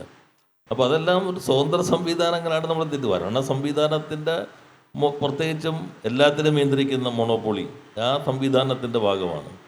ഇപ്പോൾ ഇത് നമ്മൾ കേരളത്തിൻ്റെ അപ്പുറത്തേക്കുള്ള ആളുകളെയാണ് ഒരു ദിവസം മാക്ഡൊണാൾഡ് തീറ്റുന്നത്. 5 കോടി ആളുകൾ ഒരു ദിവസം അവരുടെ ഭക്ഷണം കഴിക്കുന്നത്. അപ്പോൾ ഇങ്ങനെയുള്ളൊരു കേന്ദ്രീകരണമുണ്ട്. അത് ഇതിലുണ്ട്. സാമൂഹ്യ മാധ്യമങ്ങൾ അഭിപ്രായ സ്വാതന്ത്ര്യത്തിൻ്റെ അതിരുകളില്ലാത്ത ആകാശം തുറന്നിടുന്നു എന്ന് നമ്മൾ തരിക. അവർക്ക് താല്പര്യമുള്ളത് അവർ കൊടുക്കും. ഇപ്പോൾ ഫേസ്ബുക്ക് വല്ലാതെ ചവിട്ടി പിടിക്കും. നമ്മളെ പ്രചരിപ്പിക്കാൻ ശ്രമിച്ചാൽ ചവിട്ടി പിടിക്കും. പൈസ കൊടുത്താലേ അവർ പിന്നെ പ്രചരിപ്പിക്കുള്ളൂ. അപ്പോൾ അത്തരം അമിത മോഹങ്ങളെ അതിനകത്ത് വെച്ച് പുറത്താതിരിക്കുന്നതായിരിക്കും നല്ലത്. അല്ല, അങ്ങ് പറഞ്ഞ കറക്റ്റാണ്. ഞാനൊരു പബ്ലിഷറാണ്. ഞാൻ ഡിജിറ്റൽ മാർക്കറ്റിങ്ങിന് വേണ്ടി ചില ടൈറ്റിലുകൾ നമ്മൾ കൊടുക്കുകയാണെങ്കിൽ അതോടുകൂടി ഡിജിറ്റൽ മാർക്കറ്റിംഗ് ഞങ്ങളുടെ പബ്ലിക്കേഷൻ അവർ കംപ്ലീറ്റ് ആയിട്ട് സ്റ്റോപ്പ് ചെയ്തല്ലേ. പിന്നെ ഇത് അവരുമായി കമ്മ്യൂണിക്കേറ്റ് ചെയ്ത് കുറേ കഴിഞ്ഞ ശേഷമേ അവർ ഓപ്പൺ ചെയ്തേ ഉള്ളൂ. അതുപോലെ ഈ ഫേസ്ബുക്കിലും ഇപ്പോൾ എന്തിന് നമുക്കൊരു പുസ്തകത്തിൻ്റെ ISBN കിട്ടണമെങ്കിൽ പോലും ടൈറ്റിൽ നമ്മൾ ആദ്യം പറയണം. ആ ടൈറ്റിലിൻ്റെ അകത്ത് എന്തെങ്കിലും ഒരു ധ്വനിയുണ്ട് എന്ന് കണ്ടു കഴിഞ്ഞാൽ ISBN കിട്ടാൻ പോലും സങ്കീർണതയുള്ള ഒരു കാലത്താണ് നമ്മളുള്ളത്. പുസ്തകങ്ങൾ പ്രസിദ്ധീകരിക്കുക എന്ന് പറയുന്നത് ശ്രമകരമാണ്. അതുകൊണ്ടാണ് എല്ലാവരും സെൽഫ് പബ്ലിഷിങ്ങിലേക്ക് പോകുന്നത്. ISBN ഇല്ലെങ്കിലും പബ്ലിഷ് ചെയ്യുക എന്ന് പറയുന്ന അവസ്ഥയിലേക്കൊക്കെ വരുന്നതിൻ്റെ ഒരു പ്രധാന കാരണം ഈ പറഞ്ഞിട്ടുള്ള സോഷ്യൽ മീഡിയ ഭയങ്കരമായി സ്ക്രൂട്ടിനി ചെയ്യുന്നു എന്നുള്ളതാണ്. നമ്മളിപ്പം ഈ ഗൂഗിളിൽ അതേപോലെ ചില വാക്കുകൾ നമ്മൾ അടിച്ചു കഴിഞ്ഞാൽ ആ വാക്കുകളോടൊപ്പം ചേർത്ത് വേറെ വാക്കുകൾ വരും. അതങ്ങനെ അവർ പിന്നെ ആ സെർച്ച് എൻജിൻ സെറ്റ് ചെയ്തിരിക്കുകയാണ്. അപ്പോൾ നമുക്ക് നെഗറ്റീവായിട്ടുള്ള, നമ്മൾ ഉദ്ദേശിച്ചത് എന്തോ അതിൻ്റെ നെഗറ്റീവായിട്ടുള്ള സൈറ്റുകളാണ് നമുക്ക് ആദ്യം കാണാൻ പറ്റുക. അങ്ങനെ അത് താഴോട്ട് പോയി കഴിഞ്ഞാലേ നമുക്ക് നമ്മൾ ഉദ്ദേശിച്ച ഒരു സൈറ്റിലേക്ക് എത്താൻ പറ്റുള്ളൂ. ഒരു ചോദ്യത്തിനോടുള്ള സമയം ചോദ്യമല്ല, പിന്നെ മോഡറേറ്ററോടുള്ളൊരു നിർദ്ദേശമാണ്. അതായത് മോഡറേറ്റർ കുറച്ചും കൂടി വിശാല മനസ്കനാവണം എന്നുള്ളൊരു നിർദ്ദേശമാണ്. ഒരു ഉദാഹരണം ഞാൻ പറയാം. മന്ത്രി രാജീവ് പറഞ്ഞു അപ്പുറത്തുള്ള ആൾക്കാർ കൂടി വർഗപരമായി ഞങ്ങളുടെ കൂടെ വരേണ്ട ആളാണ് എന്നാണ് ഞങ്ങളുടെ ബോധ്യം എപ്പോഴും. അതിന് മോഡറേറ്റർ ഇടക്കൂടെ ഒന്ന് തിരികെ എന്താ പറഞ്ഞാൽ അവിടെയുള്ള ആൾക്കാർ ഇവിടെ വന്നാലേ ശുദ്ധിയാവുകയുള്ളൂ എന്നാണ് അദ്ദേഹം പറഞ്ഞതിൻ്റെ അർത്ഥം എന്ന് ഒന്ന് പറഞ്ഞു. 2, ഇന്നിപ്പോൾ ഇവിടുത്തെ സംസാരത്തിൽ മന്ത്രി രാജീവോ അല്ലെങ്കിൽ മുനീറോ സംസാരിച്ചിരുന്നു ഒന്നും ഇവിടെ ആർക്കും ഒന്നും മനസ്സിലാകാതിരുന്നിട്ടില്ല. പക്ഷേ അദ്ദേഹം ഏതോ ഒരു ക്ലാസ്സിൽ, ഒരു പാർട്ടി ക്ലാസ്സിൽ എടുത്തൊരു സാധനം നമ്മുടെ ഈ ഇപ്പോഴത്തെ എന്താ പറയുക സത്യനന്ദിക്കാടിൻ്റെ സന്ദേശമാണല്ലോ ഇവിടെ പ്രത്യയശാസ്ത്രം എല്ലാ ആൾക്കാർക്കും. അതിൽ വെച്ചിട്ടുള്ള ഒരു വാചകം വെച്ചിട്ട് അദ്ദേഹത്തിൻ്റെ പാർട്ടി ക്ലാസ്സിനെ ഒരു തമാശയാക്കുന്ന രൂപത്തിൽ ചെയ്തത് തീരെ ശരിയല്ല എന്നുള്ളൊരു അഭിപ്രായം മാത്രം പറയാം. അതിന് ഇപ്പം മുനീറിൻ്റെ ഒരു മറുപടി കിട്ടാൻ വേണ്ടിയിട്ടാണ് അദ്ദേഹം ഇപ്പുറത്ത് വന്നാൽ ശുദ്ധിയാവൂ എന്ന് പറഞ്ഞത്. ഇപ്പം തിരിച്ച് മുനീറാണത് പറയുന്നുണ്ടെങ്കിൽ രാജീവനോടാണ് അത് ചോദിക്കുക. ഇപ്പുറത്ത് വന്നാൽ ശുദ്ധിയാവൂ എന്നാണ് ഇദ്ദേഹം പറയുന്നത്. അപ്പോൾ രാജീവിന് അതിനോട് എന്താണ് പ്രതികരിക്കാനുള്ളതെന്ന് ചോദിക്കുക. അതാണ് ഒരു മോഡറേറ്ററുടെ കടമ. രണ്ട്, ഈ ഇവിടെ ഇരിക്കുന്ന രാജീവും മുനീറും ഞാനും ഒന്നും അപരിചിതരായിട്ടുള്ള ആളുകളല്ല. ഞങ്ങൾ അങ്ങേയറ്റം പരസ്പരം അറിയാവുന്നവരും വളരെ എന്താണ് വ്യക്തിപരമായിട്ടുള്ള ദിവസവും സംസാരിക്കുന്ന തരത്തിലുള്ള ആളുകളാണ്. അപ്പോൾ അതുകൊണ്ട് രാജീവിൻ്റെ അടുത്തൊരു കാര്യം സ്വാതന്ത്ര്യത്തോടെ ചോദിക്കാനായിട്ട് എനിക്ക് കഴിയും, മുനീറിൻ്റെ അടുത്ത് കഴിയും, അതുപോലെ എന്നോട് ചോദിക്കാൻ രാജീവിനും കഴിയും. അപ്പോൾ ആ ഒരു സ്വാതന്ത്ര്യം ഇത് വളരെ ജട്ടിലമായിട്ടുള്ള കാര്യങ്ങൾ മാത്രമല്ല, ഇപ്പം നമുക്ക് വായനയിൽ നിന്നുണ്ടാകുന്ന ലളിതമായിട്ടുള്ള കാര്യങ്ങൾ പറയണം എന്നുള്ളൊരു കോണ്ടെക്സ്റ്റ് വരുമ്പം ഇങ്ങനെ ഒരു സംഗതി പ്രചരിക്കുന്നുണ്ടല്ലോ, അതിനോടുള്ള രാജീവിൻ്റെ പ്രതികരണം കേൾക്കാൻ ഒരു രസമുണ്ട്. അത്രയും മാത്രമേ ഉള്ളൂ. അല്ല, അതിലൊരു സൗകര്യമുണ്ട്. ഇപ്പോൾ ഇത്രയും ആളുകൾക്ക് മനസ്സിലായല്ലോ അത് ഏത് കോണ്ടെക്സ്റ്റിലാണ് പറഞ്ഞത്. ആ ചോദ്യം വന്നാലുള്ള സൗകര്യം കൊണ്ടാണ്. നമുക്ക് ഇപ്പോൾ ഇന്ന് നിത്യചൈതന്യതയുടെ 100ാം ജന്മദിനമാണ്. ആ ദിവസമായതുകൊണ്ട് ഇത്തരത്തിലുള്ള എല്ലാത്തിനോടും നിർമ്മമത്വത്തോടു കൂടി പ്രതികരിച്ച് അറിവിൻ്റെ വാതിലുകൾ തുറക്കുക. തന്നെയുമല്ല ഇപ്പം ഇത്തരം കാര്യങ്ങളൊക്കെ ചർച്ച ചെയ്യുന്നതിലോ ഇത്തരം ചോദ്യങ്ങൾക്ക് ഉത്തരം പറയുന്നതിലോ നിങ്ങൾക്കൊന്നും യാതൊരു വിഷമവും ഇല്ല എന്ന് അറിയാവുന്നതുകൊണ്ടുകൂടിയാണ് നമ്മൾ ചോദിക്കുന്നത്. ഇത് ആത്മവിശ്വാസത്തിലാണ് നമ്മൾ ഇരിക്കുന്നത്. അപ്പോൾ നന്ദി, സന്തോഷം. നന്ദി ശ്രീ പി രാജീവ്, ശ്രീ കെ മുനീർ. മനോരമയ്ക്കും നന്ദി രേഖപ്പെടുത്തുന്നു. വായനയുടെ രാഷ്ട്രീയം എന്ന വിഷയത്തിൽ നിന്ന് രാഷ്ട്രീയക്കാരൻ്റെ വായനയിലേക്ക്, വായനയുടെ പൊതുവായ തലത്തിലേക്ക്, സമൂഹ മാധ്യമങ്ങളിലെ വായനയിലേക്ക്, വായന റെസ്ട്രിക്റ്റ് ചെയ്യപ്പെടുന്നുണ്ടോ എന്നുള്ള വലിയ ചോദ്യത്തിലേക്ക്, മോഡറേറ്ററുടെ ഇടപെടലുകളിലേക്കെല്ലാം ഈ ചർച്ചയെ നയിച്ച പ്രബുദ്ധരായ കോഴിക്കോട്ടെ ജനത്തിന് ഹൃദയം നിറഞ്ഞ നന്ദി അറിയിക്കുന്നു. നമ്മുടെ ഈ ചർച്ചയിൽ പങ്കെടുത്തവർക്കായി ഇന്ന് മെമൻറ്റോ കൊടുത്ത് ആദരിക്കുകയാണ് അടുത്ത നമ്മുടെ ഭാഗം. അതിനായി Malayala Manorama marketing deputy general manager Shri Shine കോശിയെ ക്ഷണിക്കുന്നു. ആദ്യം ശ്രീ മന്ത്രി പി രാജീവ്.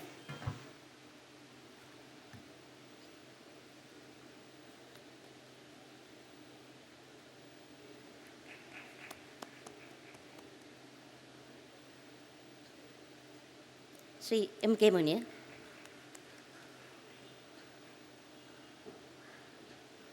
അടുത്തത് നമ്മുടെ ഏറ്റവും പ്രിയങ്കരനായ ആതിഥേയൻ ശ്രീ ജോണി ലൂക്കോസ്.